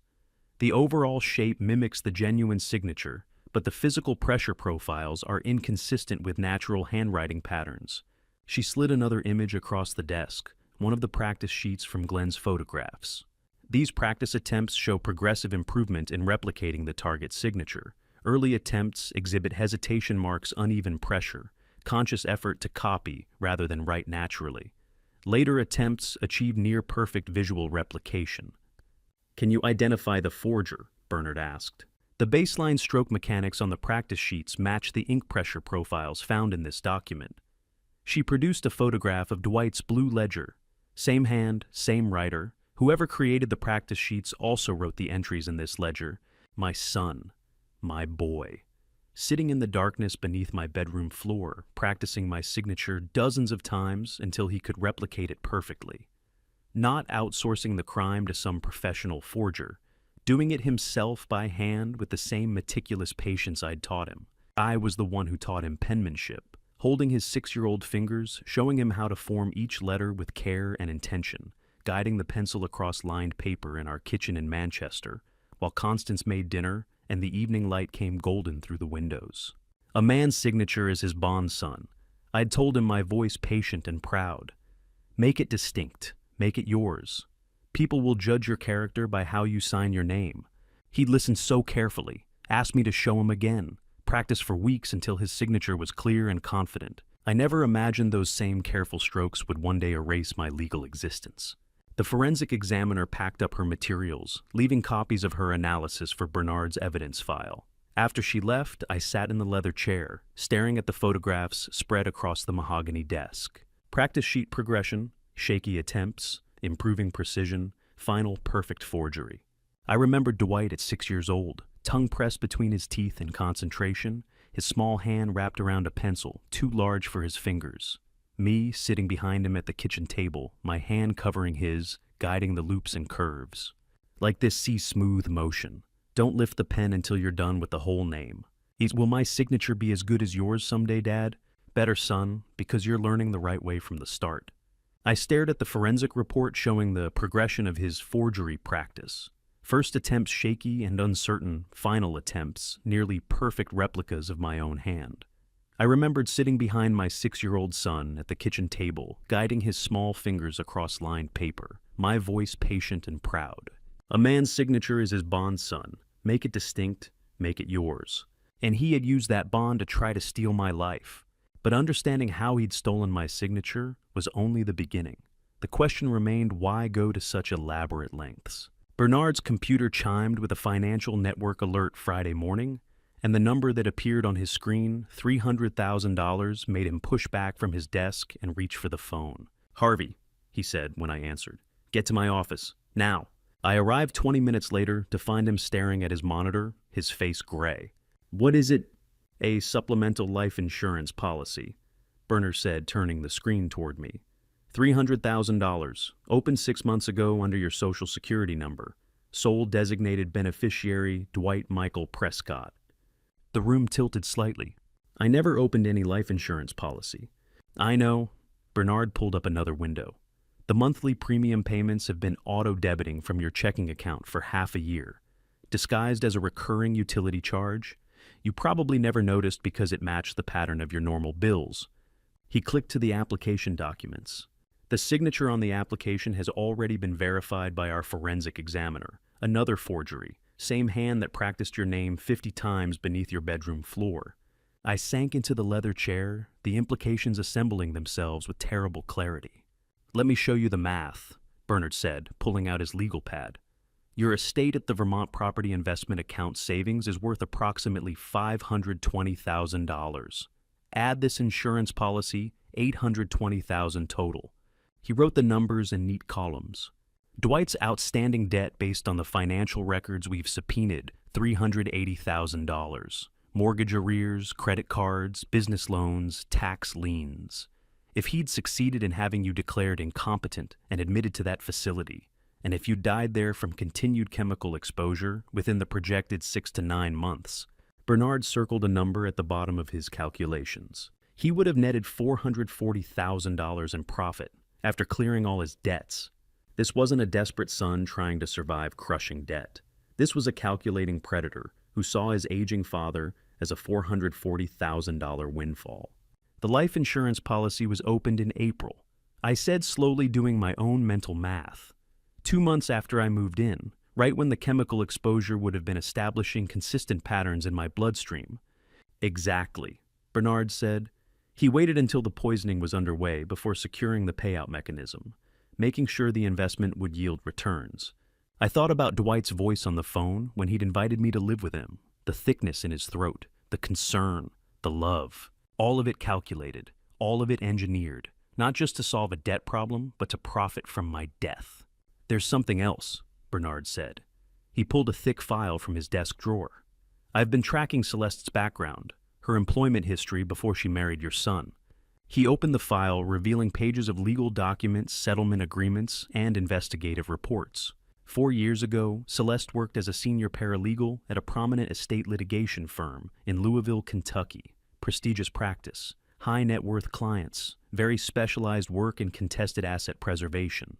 Bernard slid a document across the desk. She was subjected to an intensive internal criminal investigation for allegedly fabricating power of attorney documents for a wealthy, isolated 79-year-old client. The client was systematically stripped of her entire liquid portfolio before an external auditor caught the discrepancy. My hands went cold. The law firm settled with the victim's estate out of court to protect their reputation, Bernard continued. They terminated Celeste immediately and bound everyone involved to a strict non-disclosure agreement. No public criminal record exists. No charges were ever filed. The whole thing was buried under corporate legal privilege. Before I tell you what Bernard discovered in that Louisville file, I need to ask, do you think Dwight knew about Celeste's background when he married her? Or did he find out later? Comment A, if you think he knew from the start, or B, if you think he discovered it afterward. Please note, the next part contains some recreated details for narrative impact. What matters is the pattern they reveal. Dwight knew, I said quietly. Didn't he? They started dating 6 months after she was fired, Bernard said. He knew exactly what she'd been investigated for. He knew she had the expertise to execute complex estate fraud. He didn't corrupt an innocent wife, Harvey. He deliberately partnered with an expert. My son hadn't fallen into temptation. He'd walked down the aisle 4 years ago, holding hands with a woman whose resume included systematically destroying another elderly victim, and he'd chosen her precisely because of that expertise.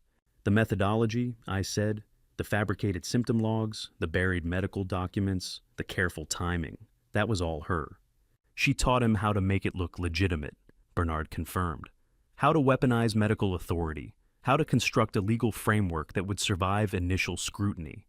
This wasn't amateur hour, Harvey. This was a professional operation. He pulled another document from the file, a fax freshly printed. I hired a private investigator to track down the Kentucky victim, Bernard said, to see if she'd be willing to testify about Celeste's methods, to establish pattern evidence. He slid the fax across his desk, his finger tapping the final paragraph. The 79-year-old woman is still alive, still coherent. Living in a basic state-assisted facility outside Louisville, she lost everything: her home, her savings, her independence. The NDA prevented her from speaking publicly, and the firm's settlement included a clause threatening legal action if she ever discussed the case. I looked at the investigator's notes, the woman's name, her current address, the final assessment.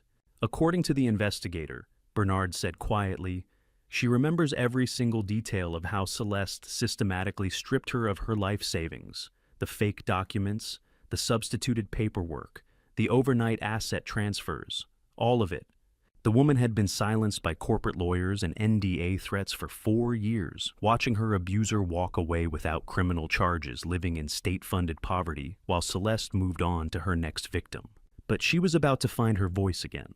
That voice came sooner than I expected. The face that appeared on Bernard's monitor screen that afternoon belonged to a woman I'd never met, but whose story I already knew by heart. Dorothy Brennan, 79 years old, and living in a Kentucky state-assisted facility, about to give voice to the nightmare we both shared. She sat propped up in a facility bed, the institutional beige walls behind her speaking volumes about what Celeste had taken from her.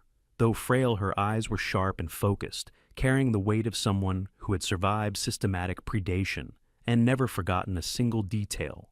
"Mr. Prescott," she said, her voice slow and deliberate, "thank you for taking my call. Thank you for being willing to talk to us," I said.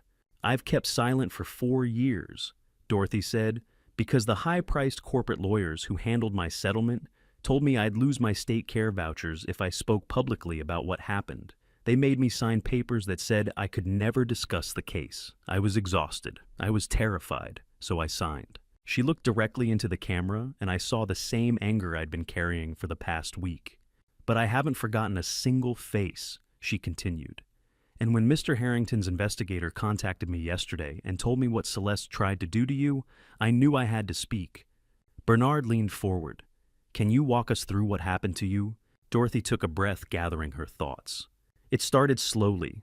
Celeste worked at the firm that handled my late husband's estate. She was kind, professional. She'd call to check on me, make sure I understood the paperwork offer to help with complicated legal language. I thought she was just being thorough. I recognized the pattern immediately, the careful cultivation of trust. Then she started suggesting I consolidate accounts to make management easier, sign simple authorizations so she could handle routine transactions on my behalf. Standard estate administration, she said, nothing unusual. Dorothy's hands tightened on the blanket covering her lap. The documents she had me sign during those routine appointments weren't standard forms. She'd slip real transfer authorizations into stacks of normal paperwork. One signature buried on page 7 of a 20-page packet. I was signing away my assets without knowing it. "How did you discover it?" Bernard asked. "An external auditor caught a discrepancy during a random compliance check. By then, my entire liquid portfolio had been legally dissolved overnight. $260,000 gone. The firm settled to protect their reputation, gave me enough to keep me fed and housed, and made me promise never to speak. 2 elderly victims separated by 4 years and 1,500 miles, connected by the same calculating legal predator. But this time, one of us had caught them before the trap closed completely." Dorothy looked directly at me through the screen. "You caught them before the concrete dried, sir. You still have your assets. You have your health. You have the strength to fight them. Her voice strengthened. "Fight them for both of us." "I will," I said quietly. After the call ended, Bernard made notes on his legal pad. Using the authenticated pattern from your Ohio case, he said, "My colleagues in Louisville have filed an emergency motion to void Dorothy's NDA on public policy grounds. We're arguing that the agreement was used to conceal ongoing criminal activity. If we win, it opens a pathway for her to reclaim her stolen funds. Justice delayed, perhaps, but not denied." That evening, Glenn arrived at Bernard's office with a thick folder of financial records. We'd moved into what Bernard called war room mode, mapping every piece of evidence, connecting every thread, building an airtight case. "I've been tracking Dwight's commercial shell companies," Glenn said, spreading documents across the conference table. "His failed luxury development project in Columbus. It defaulted 18 months ago, triggering a lawsuit from 2 aggressive private lenders." He pulled out a formal demand letter, official letterhead legal language. "Primary creditor Boyd Ramsey." This letter was sent to Dwight on October 5th, exactly 2 days ago. It gives him a hard, non-negotiable 18-day deadline to settle the full balance of $380,000 or face immediate involuntary bankruptcy filings. Bernard's head snapped up. "October 5th? 2 days ago," Glenn confirmed, "which means his absolute deadline to pay is October 23rd. I watched Bernard do the mental math, his expression darkening. Once bankruptcy is filed publicly, Bernard said, any guardianship application would be instantly scrutinized and rejected by the probate judge. No court in the country grants conservatorship over an estate to someone actively drowning in predatory debt and financial collapse. The guardianship dies the moment bankruptcy becomes public record." Glenn nodded. "Which means Dwight's absolute deadline to secure legal access to your assets is October 23rd. But the facility check-in date, the date you'd be institutionalized and lose all legal autonomy, is October 28th. He drew a timeline on Bernard's whiteboard.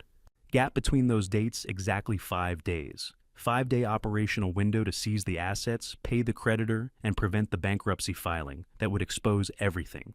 18 days, a 5-day operational window, 2 interlocking clocks ticking down to my legal extinction, and my son had calculated every second before the first drop of poison ever entered my bloodstream. He needed you certified legally incompetent before October 23rd. Glenn continued. That's when the guardianship paperwork had to be filed and approved. Once he had legal authority over your estate, he could execute the asset transfers, pay Ramsey, and avoid bankruptcy. Then he'd have you admitted to the facility on the 28th, where continued chemical exposure would finish the job within 6 to 9 months. I stared at the timeline Glenn had mapped on the whiteboard. October 23rd, October 28th. The creditor deadline, the facility deadline, the 5-day gap where I would cease to be human and become transferable asset. But we escaped on October 4th, I said slowly, 1 day before the creditor letter arrived. Which means, Bernard said, Dwight is now facing an 18-day countdown to financial annihilation, with no legal access to your assets. He can't pay Ramsey, he can't stop the bankruptcy, and he can't execute the guardianship because you're under APS protection and criminal investigation. Glenn capped the marker. His perfect timeline just collapsed. I stared at those dates, 18 days to pay or face bankruptcy. My son was running a desperate race against 2 ticking clocks, and I had just cut the wires to both. But desperate men don't surrender quietly, and I was about to learn just how far Dwight would go when his perfect plan began to collapse. The first sign that Dwight's collapse would bring others down with him came Saturday morning, delivered by the last person I expected, my 14-year-old grandson. Kieran sat straight in Bernard's leather chair, his hands no longer trembling as they rested on his smartphone. The anxious tremor that had defined him for weeks was gone, replaced by the stillness of someone who had crossed a threshold and could not turn back. "Grandpa," he said quietly, "I need to show you something I recorded 3 weeks ago." Bernard leaned forward. I felt my chest tighten. Kieran's fingers moved across the screen with purpose. September 28th. I was staying with Uncle Dennis and Aunt Monica while everything was happening at your house. They thought I was asleep. He set the phone on Bernard's desk screen, facing us. They were talking in the living room, loud enough that I could hear through my bedroom wall. I didn't understand everything they were saying, but I knew it was about you. So I turned on my voice recorder, walked to the hallway, and placed my phone on the bookshelf, Then I went back to bed. My other son, Dennis. 43 years old, living 2 hours away. Someone I'd always thought was the responsible one. The one who called every Sunday. The one who'd seemed genuinely worried when Dwight said I was showing signs of confusion. The recording is 23 minutes long, Kieran said. I've listened to it 4 times. I kept waiting for a reason not to show you. I couldn't find one. Bernard nodded once. Play it. Kieran pressed play. Static, movement, then voices distant but clear. Monica first. My daughter-in-law's voice carrying that same efficient tone I'd always mistaken for competence. The power of attorney was forged on August 15th. Clean signature, no hesitation marks. Even if someone questions it later, the timeline supports our narrative. Harvey signed it before the cognitive decline became obvious. Dennis responded, his voice lower, but unmistakable. And the conservatorship hearing is locked for October 21st. Confirmed. Richard has already filed the preliminary motion. As long as we keep Harvey isolated until then, the petition goes through unopposed. Have you ever heard your own son's voice plotting your erasure? Not in metaphor, not in memory, but in digital clarity, time-stamped and irrefutable. What about the estate valuation? Dennis asked on the recording. Bernard's going to question the numbers. Gerald's handling it, Monica said. The Vermont property appraisal came in at $340,000. Actual market value is closer to $520,000, but Gerald made sure the low assessment went into the official filing. Once the conservatorship is granted, we control the liquidation. The undervaluation works in our favor. Lower estate value means less scrutiny. Bernard made a note on his legal pad. I sat frozen. The recording continued. Dennis and Monica discussing timelines, legal procedures, asset transfers, clinical, methodical, utterly devoid of conscience. Then, at what must have been minute 19 or 20, a third voice entered the audio. Male, older, authoritative. Monica, do you have a moment? Of course, Gerald. Dennis, I'll call you back. Footsteps, a door closing. Then Monica's voice again, quieter now, speaking to someone else. Is everything set for the 14th? The male voice Gerald responded with practiced ease. The medical assessment already scheduled. I'll make sure the evaluating physician receives the symptom documentation you provided. The cognitive decline will be well established by the time the conservatorship hearing arrives. And if Harvey tries to contest, he won't have the opportunity. Once he's formally assessed as incompetent, his legal standing evaporates. The hearing on the 21st is just procedural confirmation. Bernard stopped the playback. Gerald, he said quietly. Last name? Kieran pulled up something on his phone. Gerald Whitmore. He's the administrator at Riverside Grove, the assisted living facility where Uncle Dennis was planning to have you placed. The people who promise to care for the elderly. The administrators who smile and nod during facility tours. They are not always heroes. Sometimes they are business partners in theft. Bernard's office door opened. Vivica Wolf entered without knocking, her face tight with urgency. We need to talk, she said. Now. She set a folder on Bernard's desk, still catching her breath. Monica Prescott's attorney, Richard Castellano, just filed for a continuance of the October 21st conservatorship hearing. Claims inadequate time to prepare counter-arguments to your motions. Translation, they know they're losing and they're stalling. What else? Bernard asked. Dennis has been making frantic calls to real estate contacts in Vermont. Multiple inquiries about property valuations, comparable sales data, appraisal verification. He's panicking about the Vermont property discrepancy being exposed. Viveka pulled out a document, public records property assessments, recent sales comparables. The estate filing lists the Vermont property at $340,000. But I ran the comps myself. Recent sales in that area, similar square footage, similar condition, market value, is approximately $520,000. That's a $180,000 undervaluation. She looked at me directly. Someone deliberately lowballed the appraisal to reduce the apparent estate value. Lower estate value means less legal scrutiny, easier approval for conservatorship, faster liquidation. It's textbook asset manipulation, fraud. Bernard rewound Kieran's recording, found the timestamp he wanted. Monica's voice filled the room again. Gerald made sure the low assessment went into the official filing. Bernard stopped playback. Gerald Whitmore, Riverside Grove administrator. He's not just facilitating the placement, he's actively participating in the fraud. Institutional complicity, Viveka said. This elevates the criminal charges significantly. We're not just prosecuting family members anymore. We're going after a licensed care facility and its administrative leadership. I thought about all the families who'd trusted Riverside Grove, all the elderly residents who'd been placed there believing they'd be protected. How many others had Gerald Whitmore helped steal from? Bernard fast-forwarded to the end of Kieran's recording, listening with headphones. Then he froze, his expression darkening. He rewound 15 seconds and played it aloud. Gerald Whitmore's voice clear and confident. "I'll make sure the October medical assessment supports your timeline. October 14th, 6 days from now. The competency evaluation that would strip me of all legal rights." It had been rigged from the beginning. Knowing the assessment was rigged gave us 6 days to dismantle Gerald Whitmore's institutional conspiracy. But Glenn Garrison had other plans for Saturday Night Plans he didn't share with anyone until the evidence was already secured. I wouldn't learn any of this until Sunday morning, when Glenn arrived at Bernard's office carrying an encrypted drive and a written tactical report. But I'm going to tell it the way he described it to me, because some things deserve to be seen clearly.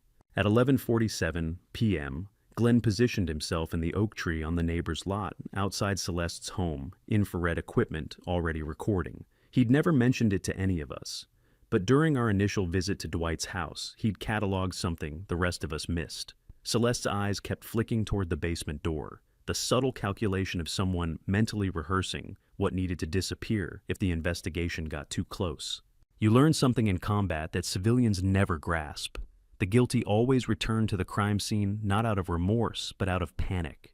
So Glenn returned, and he waited. At 11:52 p.m., the rear door opened. Celeste emerged in dark clothing, carrying a red lens tactical flashlight, moving directly toward the basement's exterior vent access. Glenn activated his voice recorder and whispered, "Target exiting rear door, carrying industrial flashlight, moving toward basement vent access, wearing surgical gloves." The infrared footage captured everything. Celeste kneeling at the vent cover, removing screws, reaching into the ductwork with gloved hands, carefully dismantling the chemical delivery lines, the same equipment that had been poisoning me for 8 months. She worked with the calm precision of someone executing a rehearsed plan, no hesitation, no guilt, just methodical destruction. Glenn's whispered commentary continued. "Gloves won't matter. Infrared sees bone structure, gait pattern. She just signed her confession." At one point, Celeste paused and muttered something barely audible. "Should have done this weeks ago." 14 minutes, 4 camera angles. By 12:14 a.m., the equipment was sealed in black contractor bags, and she was back inside. When we watched the footage together, Sunday morning, Vivica's expression hardened with each frame. "This is obstruction of justice," she said. "Ohio Revised Code 2921.12. Separate felony charge, non-probationable, no plea bargain option," Bernard added quietly. "We have evidence of the crime. Now we have evidence of the cover-up. 2 separate prosecutions." Then Glenn advanced to a specific timestamp, minute 11:43 seconds. Behind the basement window, a second thermal signature, male, taller than Celeste, holding what looked like a shop vacuum. Dennis, my other son, helping his sister-in-law destroy evidence that could implicate his brother. 43 seconds that constituted documented participation in obstruction of justice. How many family dinners had they shared? Passing bread and conspiracy in equal measure, never imagining a night vision lens would turn their midnight cleanup into a felony. Then Vivica froze. Wait, her finger hovered over the pause button. Behind the furnace, third thermal signature. She rewound, played it again in slow motion. There a smaller profile moving briefly before disappearing into darkness. Too small for an adult. A shape consistent with a child or teenager. Vivica began adjusting the contrast pixel by pixel, bringing that small shadow into sharper focus. I stared at the screen and felt something cold settle in my chest that had nothing to do with the evidence and everything to do with what finding it might mean. The conspiracy had already taken my sons, my daughters-in-law, a physician, a facility administrator. I had believed it stopped there. Vivica's enhancement software kept working the shadow sharpening, slowly toward a face I was afraid to recognize. The enhanced image resolved slowly, pixel by pixel, until the shape became unmistakable. The third shadow wasn't a younger child. It was Kieran, 14 years old. He told us later he'd slipped back into the house that night to retrieve his phone charger, saw the basement light on, and stopped at the top of the stairs when he heard voices. He watched from the doorway as his aunt and uncle dismantled everything, not moving, not breathing, not fully understanding what he was seeing, only knowing it was wrong. The conspiracy hadn't infected him. It had terrified him into silence. But while we were processing that revelation, my son Dwight was making a choice of his own. Bernard had received the call at dawn, Dwight's voice barely controlled. "I need to meet with you, alone, before anyone else gets arrested." By 10:35 a.m. Sunday, they sat across from each other in a nearly empty diner, downtown corner booth, far from anyone who might recognize my son. Dwight's eyes were red. His hands shook as he slid a small encrypted flash drive across the table. "Everything she did," he said without preamble. "Emails, chemical supplier invoices from Indiana, forged medical authorization documents. It's all there." Bernard didn't touch the drive. "Why now?" "Just tell me one thing first." Dwight's voice broke. "Is my dad safe? Is his head clear?" "He's safe," Bernard said carefully. "Cognitively intact. The toxicology is clearing." Dwight's shoulders dropped relief and guilt, arriving simultaneously indistinguishable from each other. "The Kentucky cases are on there too," he said quietly. "2 previous victims, 2019 and 2021. Same methodology both times. I didn't know when we got married, but 6 months ago I found encrypted files on her laptop. Documentation, proof of concept, like a resume." He looked up. "She made my father victim number 3. What does it cost a son to betray his wife to save his father? More than you'd think. Less than staying silent." Bernard asked when Dwight had known. Early September came the answer. He'd seen the equipment orders, put it together, and said nothing, terrified of losing her, terrified of what the truth would do to his children, terrified of being the one who destroyed everything. The excuse hung unfinished in the air between them, and neither man tried to complete it. That afternoon, we played Kieran's recording in full at Bernard's office, Viveka present as official witness. The first 18 minutes were devastating. Celeste's voice discussing asset liquidation, timelines, and conservatorship strategy, with Dennis cold and methodical as accountants reviewing quarterly figures. Then Celeste left the room. Footsteps, a door closing, silence.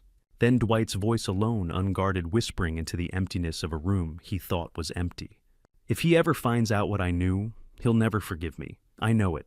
God help me, I know it." I reached for the pause button without thinking. Bernard rewound it. We listened again, the same broken whisper, the same confession that no attorney had coached and no deal had purchased. 10 seconds later, a door opened. Monica's voice entered the recording, asking Dwight to sign property transfer documents for my Vermont estate before the conservatorship hearing. Dwight agreed. Monica mentioned Gerald Whitmore's name and the October 14th competency assessment deadline. Bernard cross-referenced the timestamp, September 28th, 2022, against Monica's sworn statement, which claimed she had never coordinated with Riverside Grove administration and had no knowledge of any facility-based conspiracy. "That's perjury," Viveka said, "and it connects all 3 branches: the chemical poisoning, the conservatorship fraud, and Whitmore's institutional facilitation. Coordinated from the beginning." Monica's presence on that recording didn't just contradict her sworn statement. It dismantled her entire defense in 40 seconds of audio she never knew existed. Monica's presence at Riverside Grove on September 28th demolished her sworn statement in 48 hours. By Monday, October 10th, the Hamilton County Prosecutor's Office had enough contradictions to file additional charges. The Hamilton County investigator shakes his head in disbelief as he slides the folder across the table toward Viveka, the handwriting on the legal strategy so meticulous it looks like a suicide note written in legalese. "This was in Celeste's desk," the investigator says. "Dated October 3rd, 2 days before we executed the warrant." I lean forward in my chair. The folder contains 37 pages of notes written in Celeste's precise paralegal script. At the top, defensive positioning, anticipated charges. Below that, a timeline matching every move we documented. The September dates, the Louisville victims, the toxicology markers. She'd mapped our entire investigation before we'd even formalized it. "She knew," Viveka says quietly. "She knew exactly what was coming. But it's the last page that stops my breath. A handwritten letter addressed to her children, not to Dwight. To the children she'd never had, the family she'd never started. The letter explains her choices, apologizes for the scandal, asks for understanding she knows won't come.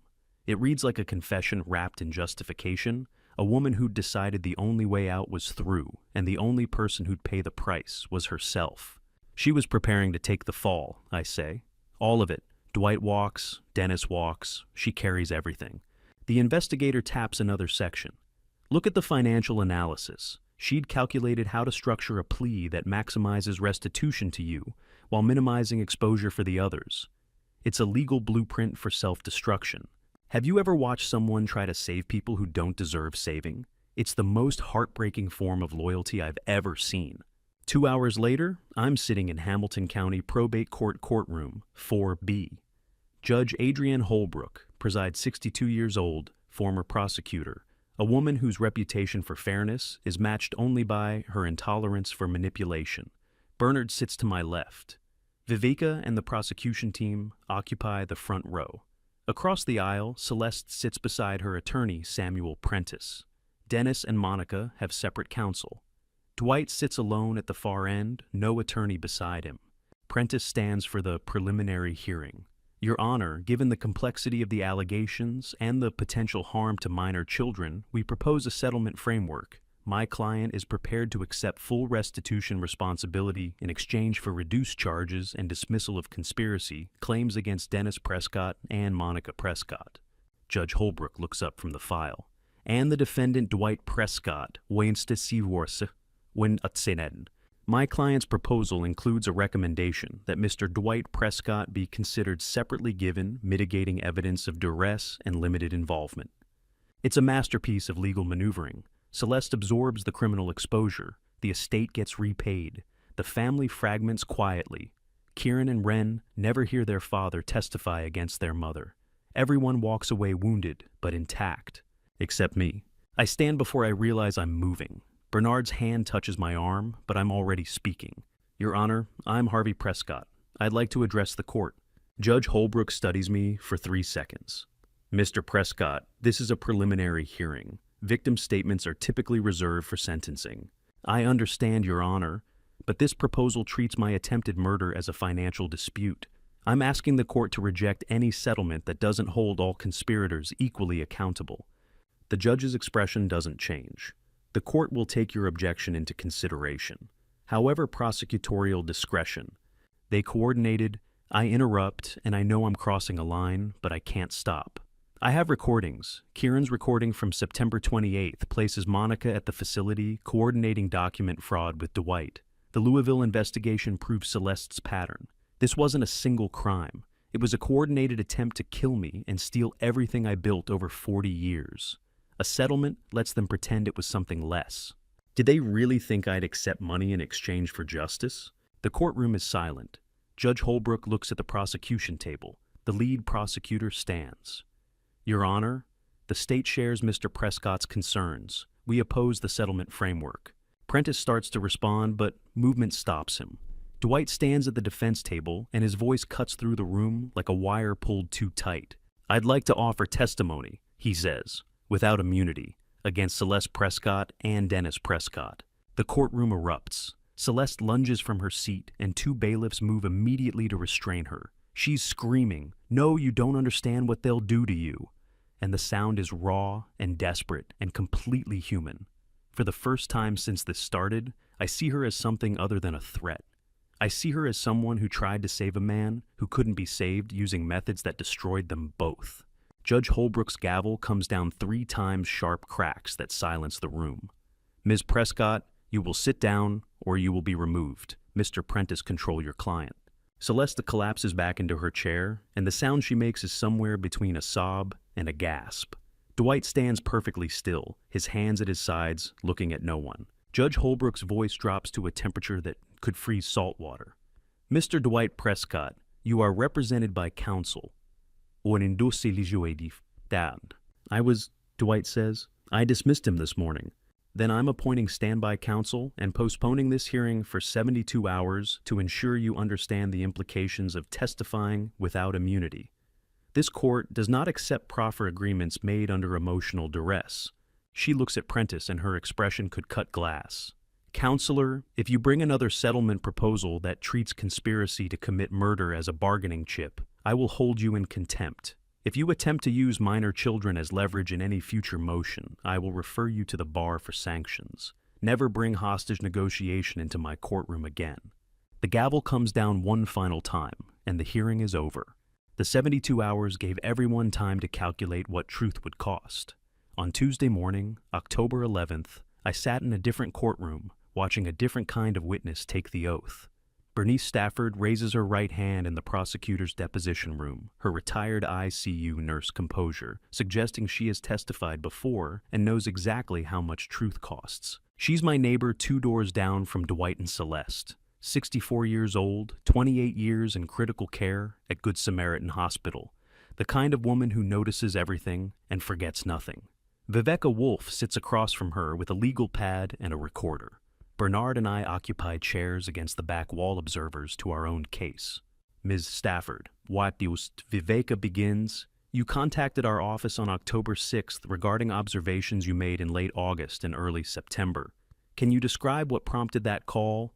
Bernice's hands rest flat on the table, steady as surgical instruments. My mother was financially exploited by a caregiver in 2018. Lost nearly everything before we caught it. Since then, I pay attention to certain patterns in my neighborhood. Elder abuse has warning signs if you know what to look for. And you observe such signs? I observed Dwight Prescott asking me specific medical questions in late August. He approached me while I was gardening, asked which sleep medications would be hardest to detect in blood work for someone over 70. Specific question and specific age range.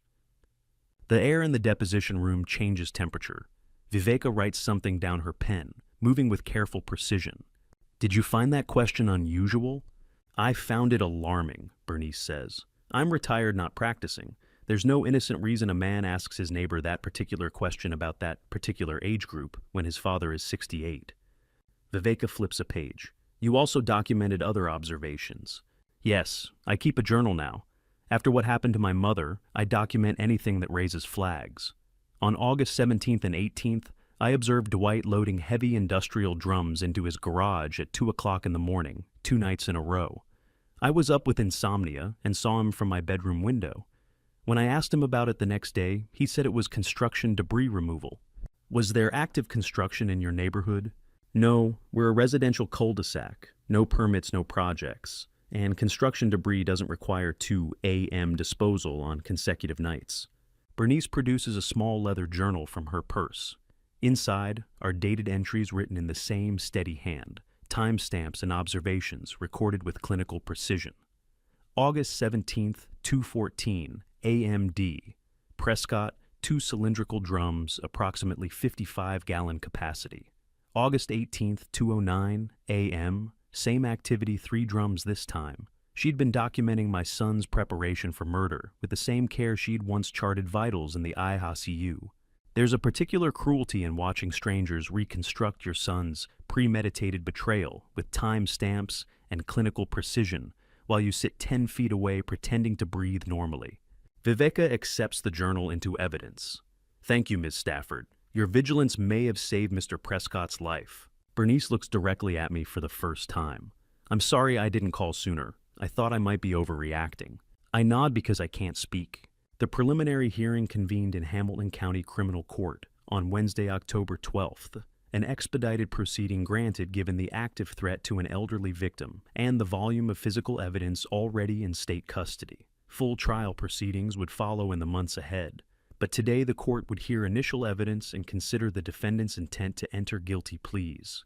Judge Raymond Keller presides, 59 years old, former federal prosecutor, a man whose methodical approach to allocution and plea agreements has earned him a reputation for fairness without mercy. The courtroom is smaller than I expected, wood-paneled and austere, the kind of space designed to strip away performance and leave only fact. The state presents its case with surgical efficiency, physical rigging evidence from the basement, chemical forensics on the carbon monoxide apparatus, my blood panel analysis showing sedative compounds, Glenn Garrison's surveillance footage establishing the conspiracy timeline. Each piece builds on the last, a prosecution constructed like quality wiring, every connection, solid, every element load-bearing. Then the state calls Dr. Graham Mercer. My physician for 12 years takes the stand at 2:45 p.m., and I watch the defense table stiffen. The prosecutor projects two documents side by side on the courtroom screen. On the left, my actual clinical records from Dr. Mercer's practice. On the right, the symptom logs Dennis and Monica submitted to justify the conservatorship petition.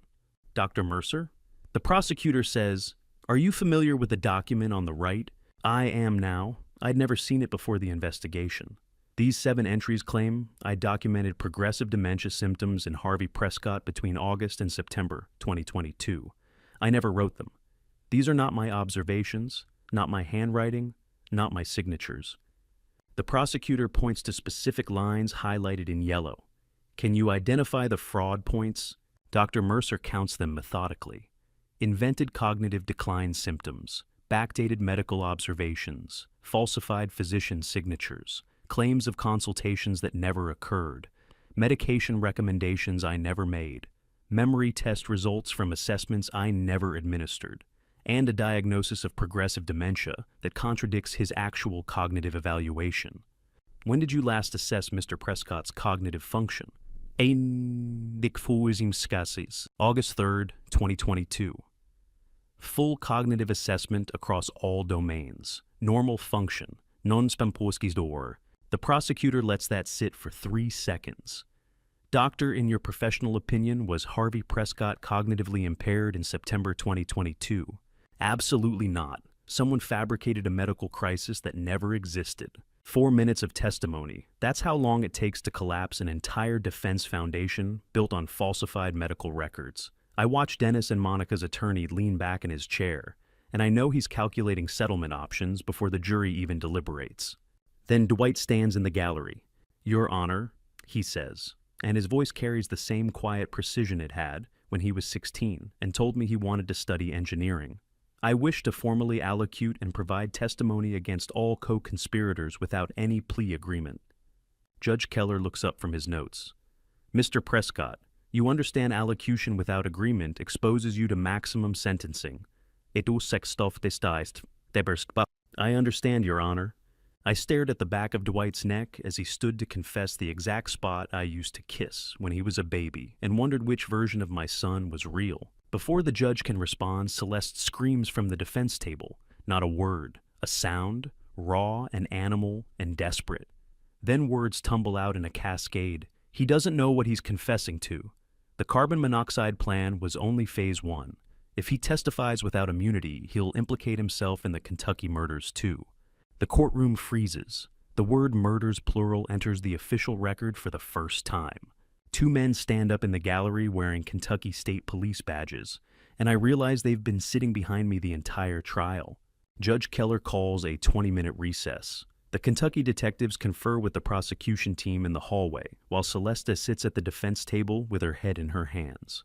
Dwight remains standing in the gallery, perfectly still, looking at nothing. When we reconvene, his defense attorney stands before the judge, speaks. Dwight's defense attorney stands after the recess and announces to Judge Keller that he is severing representation effective immediately due to irreconcilable conflict with his client's intended testimony. Your Honor, the attorney says, Mr. Dwight Prescott has informed me he intends to provide allocution that contradicts my legal advice and potentially waives critical constitutional protections.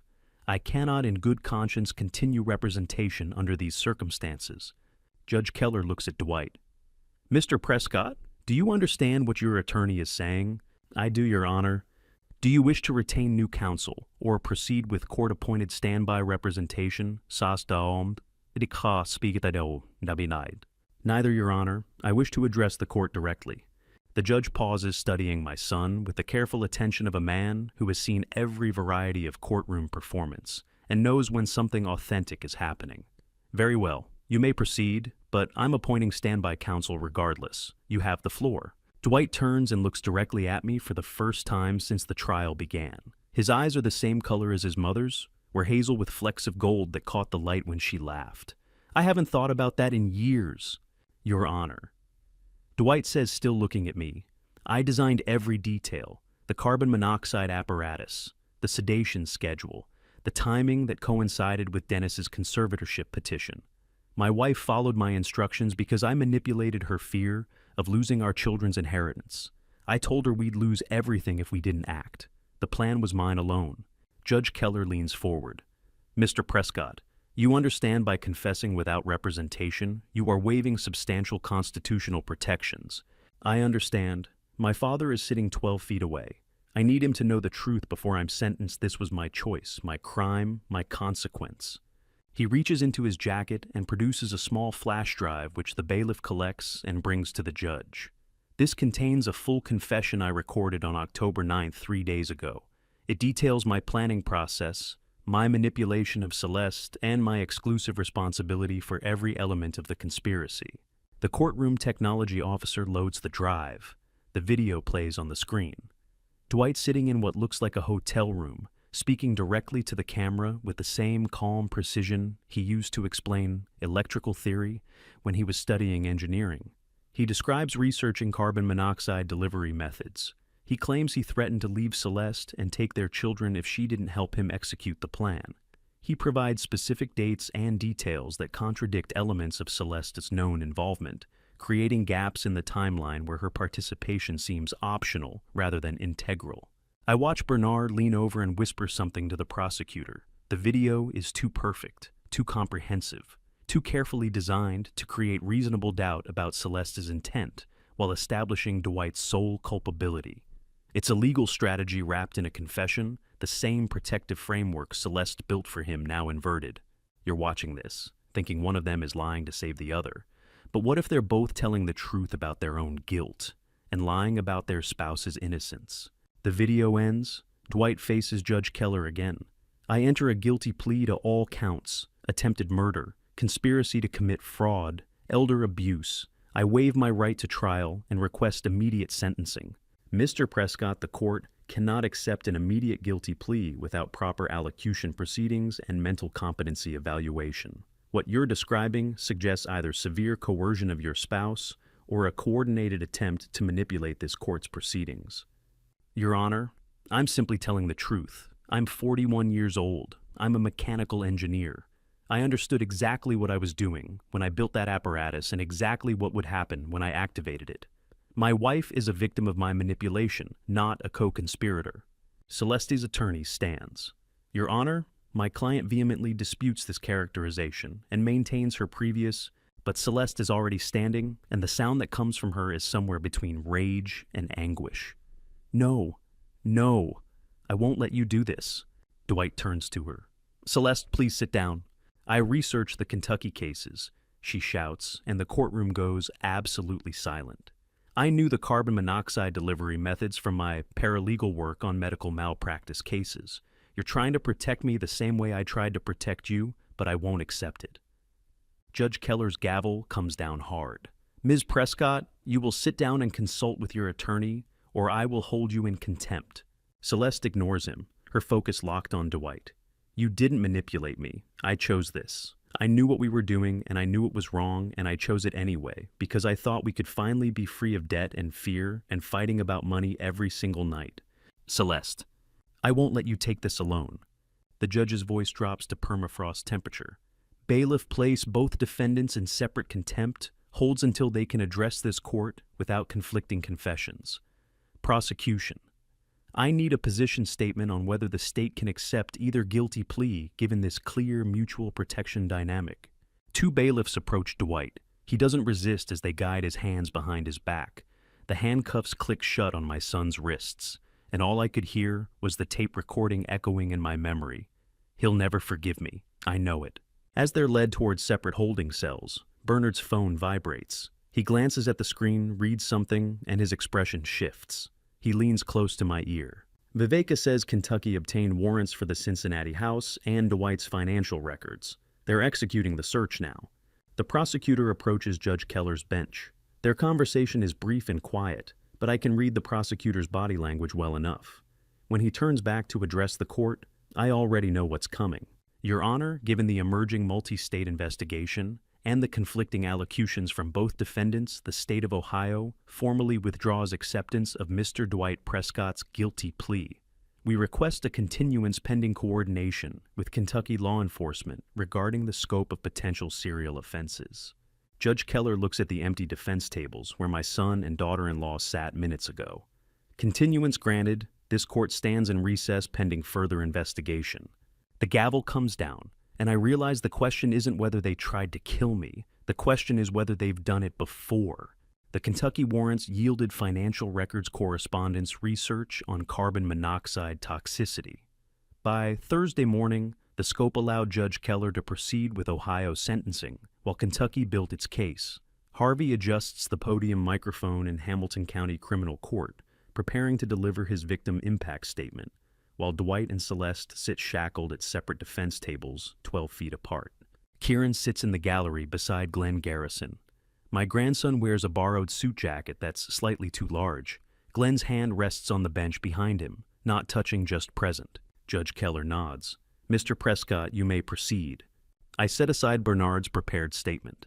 Your Honor, I spent 40 years as an electrician. I understand load-bearing structures and points of failure. My sons plotted to kill me for money. I earned wiring houses in weather that would make your hands bleed. They calculated my life expectancy against their debt and decided I was worth more dead.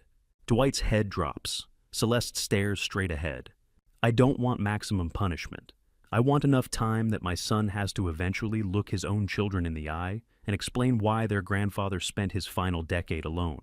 I want him to serve long enough that Kieran and Wren are old enough to understand what happened and ask their own questions. Kieran is crying silently. Your Honor, I'm requesting the court recognize what my grandson Kieran did. He's 14. He risked everything to record evidence that saved my life. Today I'm formally designating Bernard Harrington as my interim healthcare proxy and financial power of attorney effective immediately. I've included written instructions that, upon Kieran Prescott's 18th birthday, he shall be offered full primary authority through a new legal instrument executed at that time. I'm excluding both my sons, Dennis and Dwight, from any future role in my care or estate decisions permanently. Bernard stands. Your Honor, we filed the supporting documents this morning. Judge Keller reviews the paperwork and nods. So noted, the court commends young Mr. Kieran Prescott for his courage and moral clarity. Glenn's hand moves to Kieran's shoulder, now steady and firm. Judge Keller delivers the sentences with methodical precision. Mr. Dwight Prescott, you are sentenced to 6 years in the Ohio Department of Rehabilitation and Correction. Ms. Celeste Prescott, 2.5 years.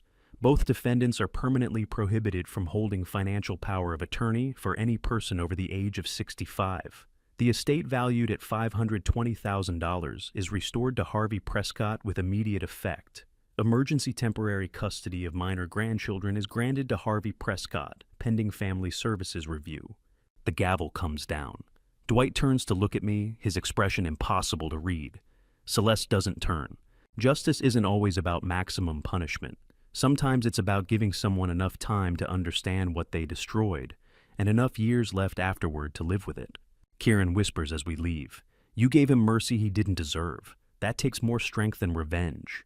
That afternoon, Bernard and I video called Dorothy Brennan from his Cincinnati office. She appears on screen in a small apartment afternoon light, through lace curtains behind her.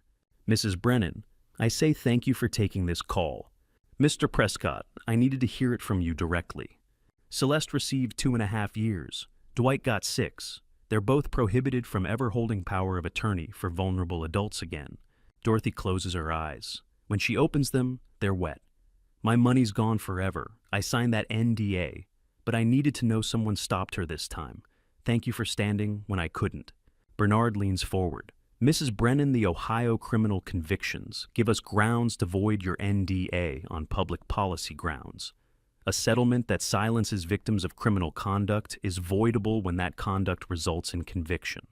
We filed a new civil action in Louisville this morning.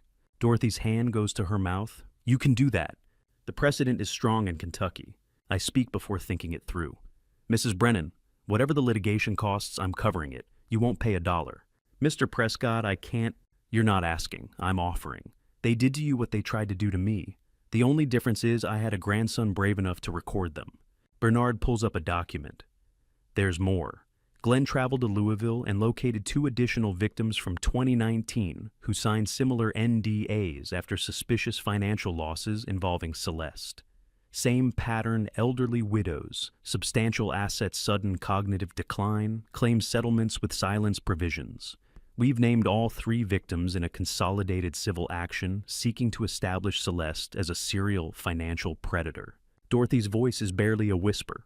3 of us, at that we've found so far, Berner says. The consolidated filing supports enhanced fraud charges in Kentucky. Celeste's sentence could be extended significantly. How many elderly victims had signed silence agreements believing they were alone, never knowing a pattern connected them all? Dorothy wipes her eyes. When do we start? Bernard taps the Kentucky filing on his screen. Tomorrow morning. The call ends. Bernard's phone chimes. He reads it and his expression shifts. Hey, Harvey, you need to see this. He turns the phone toward me. Emergency filing notification. Monica Prescott's attorney has filed a motion to dismiss the conservatorship petition, entirely citing my courtroom vindication. An affidavit is attached. Bernard scrolls and reads aloud. Monica Prescott states under penalty of perjury that she was coerced by Dennis Prescott into participating in the conservatorship conspiracy and offers to provide testimony against Dennis Prescott in exchange for immunity from prosecution. She's turning on him. The partnership just fractured, Bernard says. When Monica testifies, she'll have to explain Gerald Whitmore's role at Riverside Grove. The whole institutional conspiracy comes apart. My phone vibrates. A text from Glenn. Dennis just tried to withdraw $50,000 from joint account. Bank flagged it. He knows Monica flipped. Bernard is already dialing. We need to notify the prosecutor before Dennis runs. Dennis was arrested at the Cincinnati airport trying to board a flight to Costa Rica. Monica's testimony detailed every forged document, every falsified medical assessment, every dollar Gerald Whitmore helped redirect through Riverside Grove's accounting systems. By mid-November, both Dennis and Gerald faced federal charges. The conservatorship petition was dismissed with prejudice. The glass partition at Warren Correctional Institution in Lebanon, Ohio, separates me from my son by 3 inches, and 6 years black intercom phones resting in their cradles, while we stare at each other across a silence neither of us knows how to break. It's the week before Christmas 2022. I didn't tell anyone I was driving here. Kieran asked where I was going, and I said, errands. He nodded like he understood, which maybe he did. Dwight is thinner, his hair is prison-shorn, and there's a scar above his left eyebrow I don't recognize. He's wearing state-issued blues that hang loose on a frame that used to carry muscle from weekend construction projects. 30 seconds pass. Then, we both reach for the intercom receivers at the same moment. Dad. Dwight. Another silence. He clears his throat. Are the kids eating well? Kieran said you moved closer to them. They're eating. Kieran cooks better than I do. Ren likes macaroni 3 times a week. That sounds right. I watch his hand tighten on the receiver. His wedding ring is gone. I don't know if they took it or if he removed it himself. I haven't told them everything, I say. They know you and Celeste made serious financial mistakes. They know you need time apart to think about your choices. They don't know about the carbon monoxide. They don't know you tried to kill me. Dwight's eyes close. When he opens them, they're wet. Thank you? I'm not doing it for you. I'm doing it for them. They'll learn the details eventually. Court records are public, but they'll learn when they're old enough to process it, not when they're 14 and 9. I understand. He presses his forehead against the glass partition. His breath fogs the surface in small clouds. I am so sorry, Dad. I am so sorry. I look at my son through 3 inches of reinforced glass and 6 years of consequences, and I realize there are no words that change what happened. No apology large enough to fill the space where trust used to live. No explanation that makes attempted murder into something understandable. I know, I say. That's all. Not forgiveness, not understanding. Just acknowledgement of an irreversible reality. We sit in silence for another 3 minutes. Then a guard taps Dwight's shoulder. Visiting time is over. He stands and I stand, and we look at each other one more time before he's led back through the steel door that locks from the outside. I drive home in darkness and I don't cry. On January 1st, 2023, I wake at 6:30 a.m. in my new Cincinnati apartment. The bedroom is smaller than the house I sold, but the mortgage is paid off and the windows face east. Morning light comes through plain white curtains I bought at a department store without thinking about whether Constance would have chosen them. I brew coffee in a plain white mug. Constance's heirloom china, cup the one with the blue cornflowers her grandmother brought from Poland, is in a storage unit somewhere. I don't remember packing it. I don't miss it this morning. No headache. First time since February. 300 days. I stand in the kitchen holding the coffee and listening to the apartment building's morning sounds. Someone's shower running 2 floors up. A car starting in the parking lot. The refrigerator's steady hum. Ordinary sounds. Safe sounds. Sounds that don't include my son's footsteps in the basement at 2 a.m. If someone you love is showing you who they are through small cruelties and convenient forgetfulness, believe them the first time, not the 8th month later when the carbon monoxide detector starts beeping. I review the day's tasks, grocery shopping, laundry, fix the loose handle on Wren's bedroom door, call Bernard about the Kentucky recovery case Dorothy Brennan's NDA has been voided, and 2 of the 3 victims have already received partial settlements. Constance's photograph sits on the hallway table in a simple frame. I pass it twice before I realize I haven't spoken to her picture this morning. For 2 years after she died, I narrated everything to that photograph. What I ate for breakfast, what the weather looked like, what the grandkids said during Sunday calls. Speaking to her absence was how I survived the silence. This morning, I look at the photograph and feel nothing sharp. Just a dull ache that's been there so long, it's become part of my baseline. I don't need to tell her about the coffee or the loose door handle or the fact that my son is in prison for trying to kill me. I don't need to tell her everything anymore. That means I'm healing. Footsteps in the hallway, small ones. Wren appears in the kitchen doorway wearing pajamas with dinosaurs on them, her hair a sleep-tangled mess. Grandpa Harvey, can we make pancakes today? It's New Year's Day, sweetheart. We can make whatever you want. She climbs onto one of the kitchen chairs, feet swinging above the floor. Kieran says you used to make pancakes for Dad when he was little. I set down the coffee mug. The truth about what terrified me most isn't complicated. It wasn't the carbon monoxide apparatus built with mechanical precision in my own basement. It wasn't the forged conservatorship documents or my son's practice signature on fraudulent transfer papers. It wasn't even the sedatives dissolved in drinks served by hands I'd held when they were small enough to wrap around 2 of my fingers. The horror was realizing I'd spent 8 months ignoring every warning sign, because admitting the truth about a person you love more than life itself is the most agonizing thing a father will ever do. Willful blindness isn't stupidity. It's love refusing to believe the person you created could want you erased. But the other truth, the one I'm building now, is that love doesn't end when trust shatters. It just changes shape. Bernard helped me establish a trust fund using the recovered estate. $520,000 set aside for Kieran and Wren's education therapy and future stability. Even if I never forgive Dwight, I won't let his children inherit financial chaos alongside their parents' crimes. The cycle breaks here. I turned toward the kitchen, where a 7-year-old waited for pancakes, and for the first time in a year, I felt something that wasn't rage or grief. I felt hungry. Yes, sweetheart, I say. Today we make pancakes. And to you listening to my story, remember this. The people who know you best also know exactly how to hurt you worst. I spent 8 months ignoring warning signs because I couldn't imagine my own sons wanting me dead. Don't make my mistake. If someone you love starts asking strange questions if pills appear, you don't remember if your health declines when they're around but improves when they're not. Pay attention. Family betrayal doesn't announce itself with trumpets. It comes disguised as concern, wrapped in familiarity, delivered by hands you've held since they were small. The hardest lesson wasn't about carbon monoxide or forged documents. It was about willful blindness. Love doesn't mean trusting without verification. Being a good father doesn't require letting your children destroy you. I believe God allowed me to survive, not just to expose the conspiracy, but to break a cycle. My grandchildren won't inherit the blind trust that nearly killed me.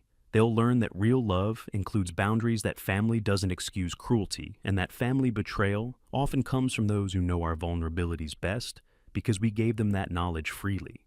If this story affected you, please share it with someone who might need to hear it. Leave a comment telling me, have you ever faced betrayal from someone you trusted completely? Your experience might help someone else recognize the warning signs. And if you haven't already, please subscribe to Revenge Dad. Every story I share carries a lesson someone needs. Thank you for staying until the very end. I know this wasn't an easy story to hear, Please remember, some details have been adapted for storytelling and to protect privacy, but the core truth about recognizing and surviving family betrayal remains real and urgent.